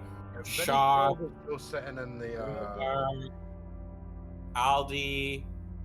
I mean, maybe a few more beyond them, but honestly, they're traveling from a much greater distance. They probably won't be here until tomorrow at the earliest. Right, I will make sure to shoot anyone that comes into town after you lot. Right, you know what? Fuck it. Your buddy can stay in the truck. And he mentions to Bill, just keep an eye on the truck kind of thing. Come on. And he basically just starts heading off along the street. Where I'm are assuming we you guys are going? following us. He just goes, "Come here." Takes you along about 5 or 6 houses to this house that is clearly dilapidated as fuck. It's in worse repair than any of the others, except there happens to be a horse and a horse-drawn cart sitting in the... They've got like a big sort of grassy area in the front of the house that looks like it was supposed to be a fairly decent-sized garden that's now being turned over. There's a rusted out, clearly quite old pickup truck in pieces and also half buried in the mud, sitting in this garden. And he basically comes along to the gate, picks it open, and is like, "Stay here for a minute." Walks over, bangs on the door, which as it opens, a guy that looks like he's probably lives under a bridge. You know, you could say this guy's like the real life equivalent of a troll. Hair is absolutely matted all over the place. He's wearing a stained and ripped tank top. He just like rips the door open like, "What do you want?" And Dara has a quick couple of words with him, and his entire demeanor changes from like angry drunk to less angry but still drunk. He's like, "Okay, fine," and he walks out. Darrow then turns to him and goes, "Explain to them where you found this. Because the girl you described turned up with this," pointing to the cart. And it's, you know, it's a decent sized cart. Looks like you could clearly live on this cart. And the horse is quite well looked after and groomed and everything. There's also a cat sitting there which looks really sad. And he mentions, "We tried to get the cat off the cart. It keeps going back to the cart. Seems to be alright." Okay, let me make sure I understand. So, she came here looking for the flowers, of course, and then she went off. I'm trying to understand the sequence of events. Most important, what I really want to know is where those flowers are. You see, I've got a running bet going with my compatriot over there who's gone strangely silent for the moment about whether or not they are affected by the presence of spirits. Oh, a couple of weeks ago, you didn't even believe ghosts existed. Kane's gonna just pinch the bridge of his nose like, "Oh god, they're at it again." Well, he's not lying. I literally heard that part of the conversation. Yeah, but he's like, they really do have a running bet going on it, and it's honestly quite funny. I'm keeping track. no, the whole thing is that it's, oh god, they're at it again, and then it's like, wait, shit, they should be saying this shit. Yeah, you can kind of Mhm. see that Daryl is clearly annoyed at this whole thing. And he looks to the other Annoyed guy as and he's in like, has "Mark, heard this explain." before. Well, hold on. He looks over at the other guy who's standing there kind of confused as to what the fuck you guys are on about. Just like, Mark, explain. And Mark, basically, I'm not going to do this vocally because I kind of can't, because I've never been that much of a drunk. But you know that scene in Hot Fuzz where they have to get a guy to translate the farmer? Yes. Yes. Essentially, Yeah, that guy. yeah, this guy says a bunch of stuff in drunk slur, to which Daryl will say, right, explain.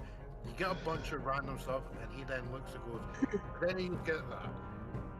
But before anyone can actually say if they understood it or not, he immediately says, right, so, just outside of town, along there, and he like gestures along the road, girl comes in, we spoke briefly for a few minutes. I don't know where she went, right? Like, she went around a couple of the businesses and then was staying in the car. She then left town.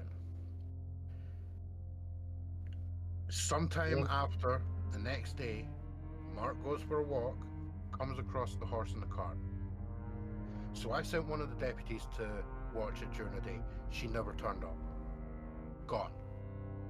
I don't know where the hell she is. The cart was along at the end of the road, so we brought it back here.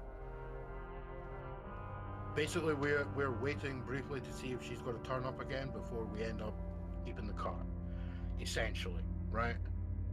Well, that's only fair. Then you guys have turned up 3 days later asking where she is. Her? No, I just wanted to make sure she didn't get to the flowers first. Dude, he doesn't say dude because that's not really a thing. He goes, man, I don't care about no fucking flowers, right? I care about the fact that someone's gone missing in my jurisdiction. I couldn't give a fuck about your flowers. I want this shit to stop. Because She was things here for the go to- flowers. Presumably, hold where on, the flowers hold are, on. that's where she went. Kane's gonna look at him. Yeah. Kane's gonna look at him. Stop, so this has happened before? Why do you think when you looked up at that house, I told you to stay the fuck away from it? Seems like me and you need to have a conversation then. Shit goes on there. I don't know what the hell is going on there. I'm of the opinion that place should be fucking demolished. They should destroy it. Because whatever went on up there has left some kind of mark. I don't know. Like, as soon as he says mark, the guy standing next to him gets like really offended, look in his eye like, the fuck you say me? But he just continues on. Like, something about that place, I don't know, it was before my time. That place has always been abandoned and in the state that it's in. Is there anything you can tell me about it, at least? The last time I directly interacted with that place, and he walks out to the fence and points up. It's like, you see the bit there, and he kind of gestures, and like when you're looking up, you can see the front of the house, and probably about like sort of 50-60 meters in front of the house, there is what looks to be the remains of a collapsed building. He gestures over and he's like, you see the remains there in front of the house, right? When I was a kid, and we're talking like 40 years back, when I was quite young, me and a couple of other guys around here, we were messing around up there, throwing stuff in there. And that's when we came across, like, Jimmy, he moved one of the roofing tiles and found a skull. Okay. Then just like, I don't know what happened. Like, you know when you suddenly get like your ears pop, it's like the air pressure changes, right? And like, funnily enough, a couple of you would have felt this when you went into deal with the the fire demon, right? When you walked into that room, there was a clear difference in air pressure that wasn't natural. Let me take a wild guess. Felt cold all of a sudden too. No. Like he kind of shakes his head. No, I've heard that about ghosts and stuff, but no, this was different. And the next thing that I remember is we ran away. Like this place, it was weird. There was always that feeling like, you know, when someone's watching you, but every time you look around, there's no one there. That's what that place was like. I mean, as kids, we used to dare each other to go in there. Probably the last 20 years, there's been a number of people that went up there and just vanished. There was some guy writing a book about like old plantation houses. This was during my father's time.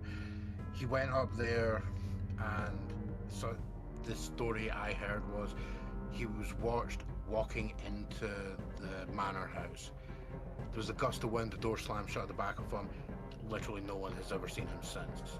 We had an entire manhunt around the area. It's not exactly that great when you've got maybe 20 people you can call on, but you know, we did what we could.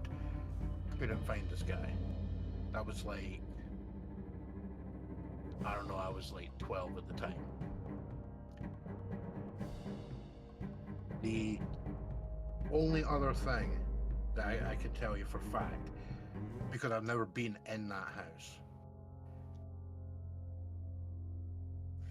When I was younger, my father related a story that when he was a kid, his father was the sheriff at the time, obviously, was when that place closed down. I see. Now, out of character, you guys can easily do the mental arithmetic.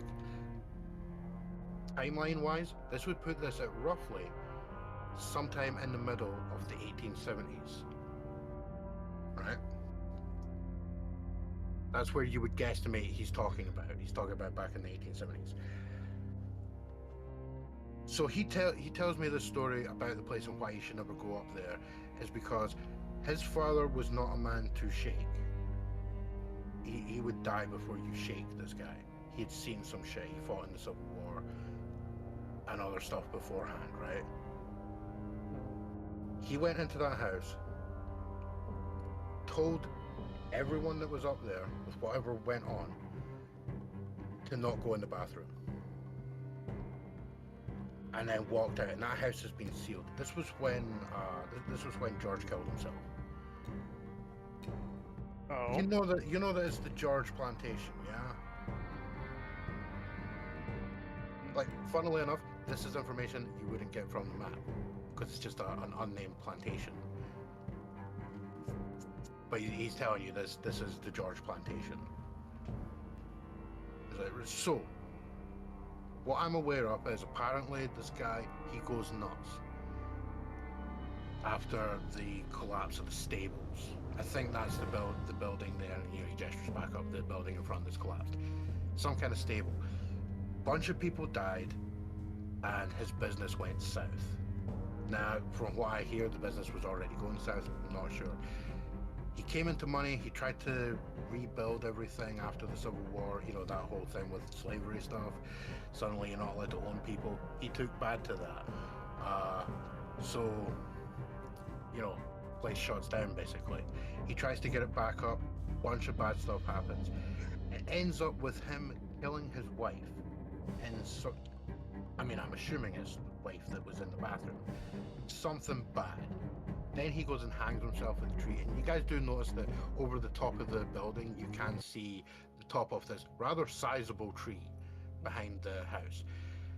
Apparently, I've never been up the back of that. Apparently, there are grave markers for his parents. He killed himself at the tree in sight of his daughter.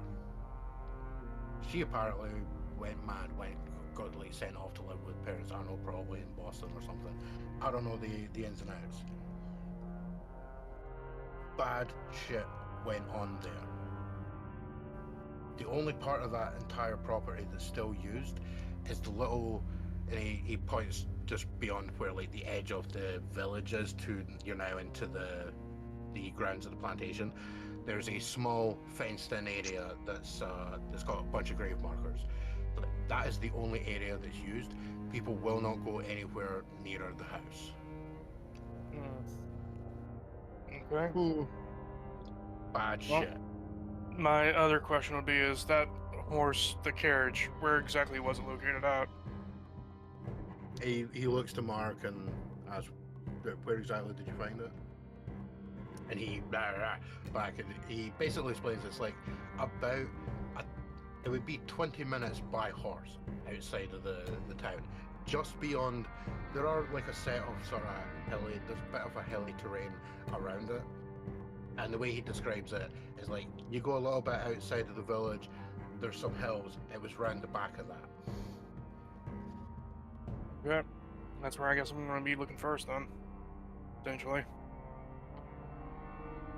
And he just says, right, if you're heading out there, stop at the office and get Jimmy. Like, just shout in the door. Darrell says, Jimmy, take whoever to where the cart was. Okay? Will do. And then, like, just the flash forward is you could walk up to the door, shout that in, and like one of the other guys who looks a lot similar to the other dude will come out and be like, "Oh, okay, I'll take you to the place." And he would with lead you to it. with the entire tonality of "Do I have to?" Pretty much. Yeah, this is a dude who works there as the deputy because he didn't want to work for his grandma that runs the local store. You know, I It's a don't want case to work in the of- family thing. I want to be important, and the most important part is being a cop, which sucks. And then Cain's just like, yeah, no, you're taking me. I want to be a cop in this small town. Yes. Yeah, exactly. Yeah, he just kind of okay, and yeah, he leads you out there. Anyone else doing anything like in the moment before Cain leaves to go and do that? No, You have Francis is- you have a player's home sitting next to you that's horse-drawn. No, Francis is going to go and search the cart. Okay, what are you searching for? That's just rude. Potentially any notes. Potentially any notes. Evidence. Well, I mean, Anything that you looks out of the don't- ordinary. You don't even need a roll for this because there's a sizable chest in the back of that cart that when you open it, it has an epic fuckload of books. And That's they're just rude. Oh, okay. What? Him going through someone else's house, that's just rude. Well, yeah, Hypocrite. but yeah, to be fair, that is incredibly impossible. But yeah, I mean, the whole thing is, when you look at this set of books, right, when you look at the set of books, Magica, this is like a person's entire life collection of the weird shit. There's a lot of historical reference books in here, dating back to before printed media. That's how long ago some of these books have been in existence. There's journals, and there's a lot of them that when you pull out like a certain book that's like bound in a really nice leather cover, you open it up, you immediately get the feeling that this is something super important and you might not want to mess with it because it's written in a language that you do not understand in any way, shape, or form. Which, considering my profession, is Yeah. rare. You immediately close that book and put it back. Yeah, I don't want to be messing with that. I'll ask about that later. Tucks it to the bottom of the chest. So Nathaniel's just gonna sort of like sidle in. Are we okay, I understand the importance of searching the where this Caravan. was dropped off. But are we going to pretend there's any chance she's not in the manor? Said that. Hey, Cain, as Cain's kind of walking, like heading over to the sheriff's office. She probably is, but I'd rather check all places first, especially where the cart was found. Might at least be some clues there. Francis will look to clues that are just going to lead us back to the manor. Yeah, I mean, to be fair, it's also kind of funny that, like, as you're heading back up there to the police office, you kind of notice that there's a lot of people looking through windows, and there's a very much older woman, you'd wager somewhere in her 60s, is standing at the door of the general store, which, funnily enough, just has a sign over it that says store. There's also the guy who works at Tam's Inn is now sitting outside in a rocking chair reading a book, but he's clearly not looking at the book. And this is the equivalent of the guy standing there on the sidewalk with the Hoover, pretending to be hoovering up whilst watching. Because they know something's going to happen, probably. Yeah, And it'll be the most entertainment this town has seen in, like, ever. Well, yeah, funnily enough, Karsa might get a kick out of this back reference, being that everyone's there for the street theatre going on. Mm-hmm. This is the most most important thing which has happened since a cart rolled into town a few days ago. Yep. And Cain's now debating, like, fuck it, do we just go to the manor, or do we look for clues first, or just go to the manor? Because either way, it's probably going to lead to the manor, like what Nathaniel did say. And I'm like, Cain's already probably figuring it's going to lead to the manor, but it's just, you never know. Well, he said that the place where what time is it actually? It's roughly 4 o'clock in the afternoon. And it's November, right? Yeah. Yeah, so which means it's pitch black outside. It's getting dark at the very least.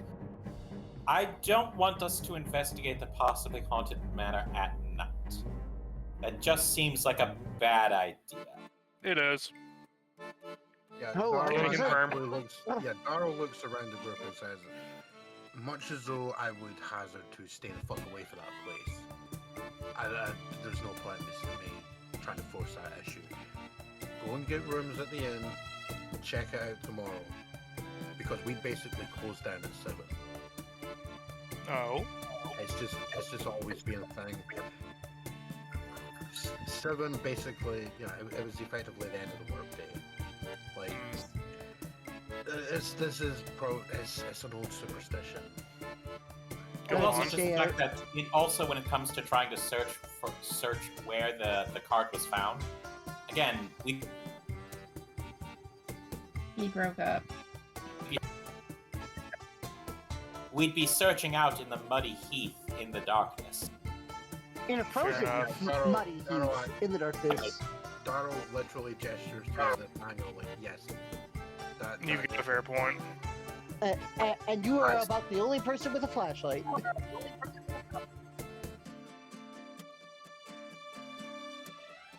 Look, just go over, get yourself some rooms for the night.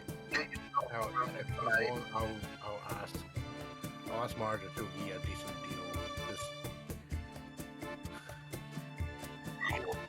That place needs torn down.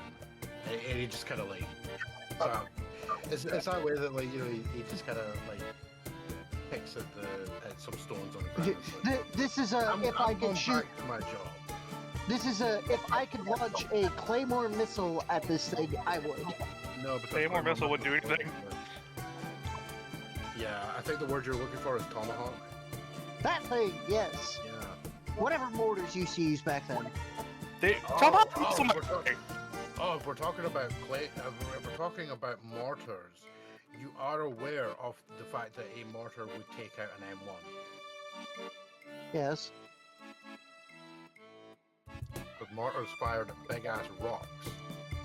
Oh. Anyway, the point is, yeah, regardless of what people may want to do to locations, yeah, he's making that clear. He hates the fact that place is there. It should have been torn they down. are aware that somebody still technically owns the building, and it would still technically be property management. That's an interesting point. Does anyone currently own that building, or has it just been sitting fallow? Are you asking this to Darrell?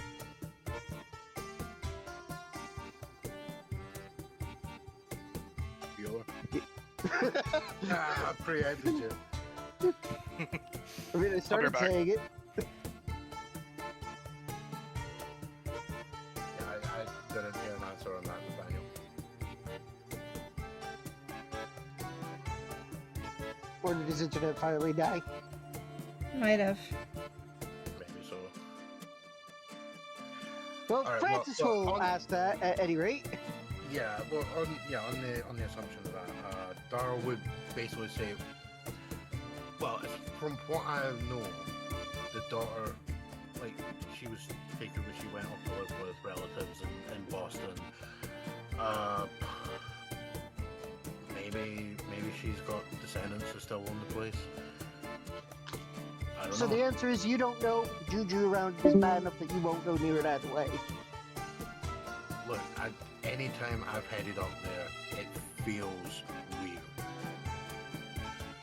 You know, it just something in the air.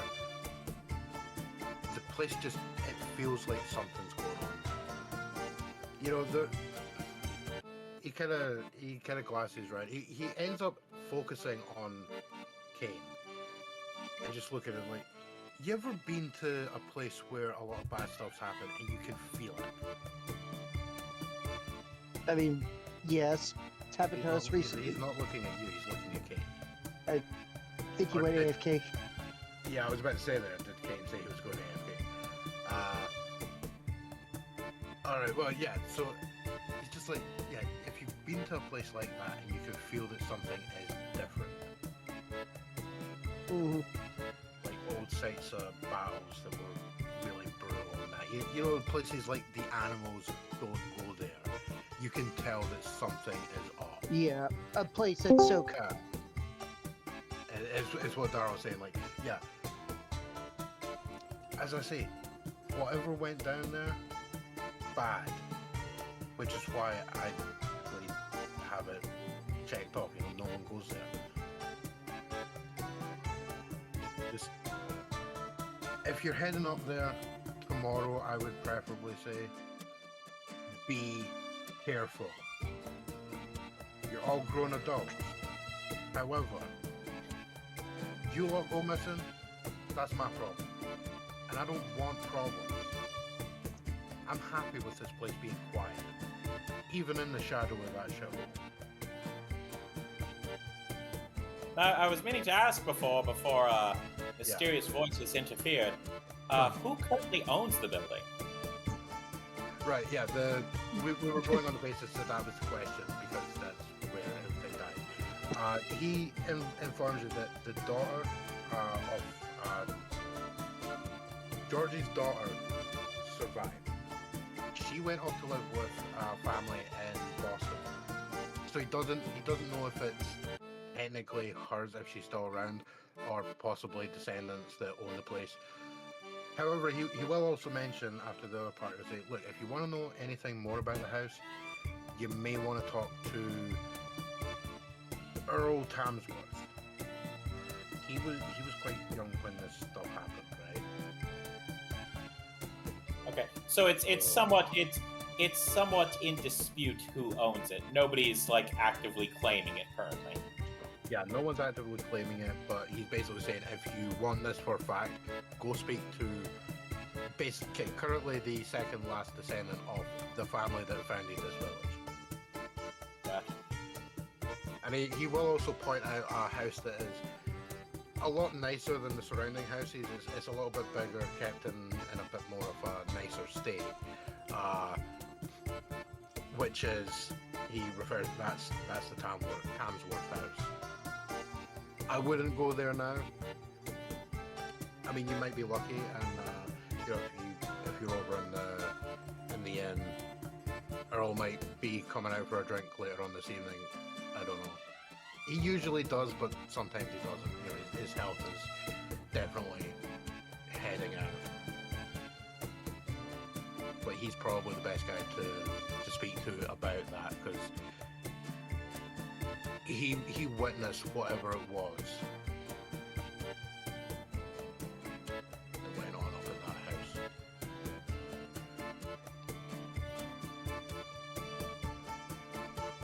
All right, mark up in the to-do list. People to talk to I suppose we could try and track them down tonight.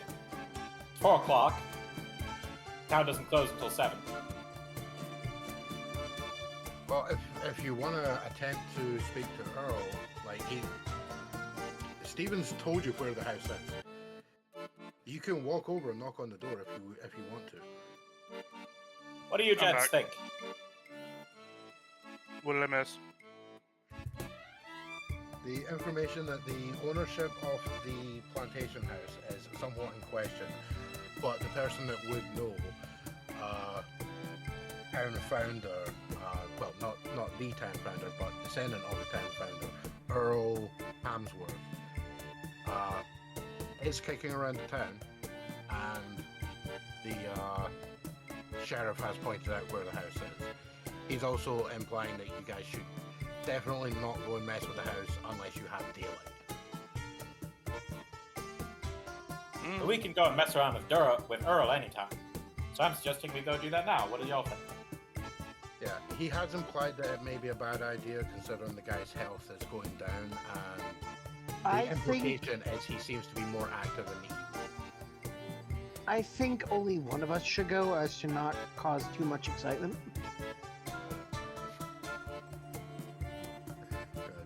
Cause too much excitement. What the fuck do you think this is? Phantasmagoria? No, you want excitement? Here, you want excitement? Cain punches Francis. Francis Yeah, there's goes your flying. excitement. Francis literally goes flying. Ah! Yeah, you punch him across the street, he splatters into the side of the building. You hear like 8 people cheering. Yeah! There's your excitement. Only 8? Nathaniel pulls his pistol and aims it at Cain. You hear a collective. There's also various sounds of like people munching popcorn in the background. And somewhere in the distance there's a congressman trying to get popcorn banned. Yeah. I'm not Waving kidding, around that a actually sign. did in fact Hey, happen in the he's US. waving around a sign that says "Down with this sort of thing." No, he's saying Yes. popcorn is too loud for movies. No, he's waving a sign that says "Down with this sort of thing." People are confused because they don't know what this sort of thing is.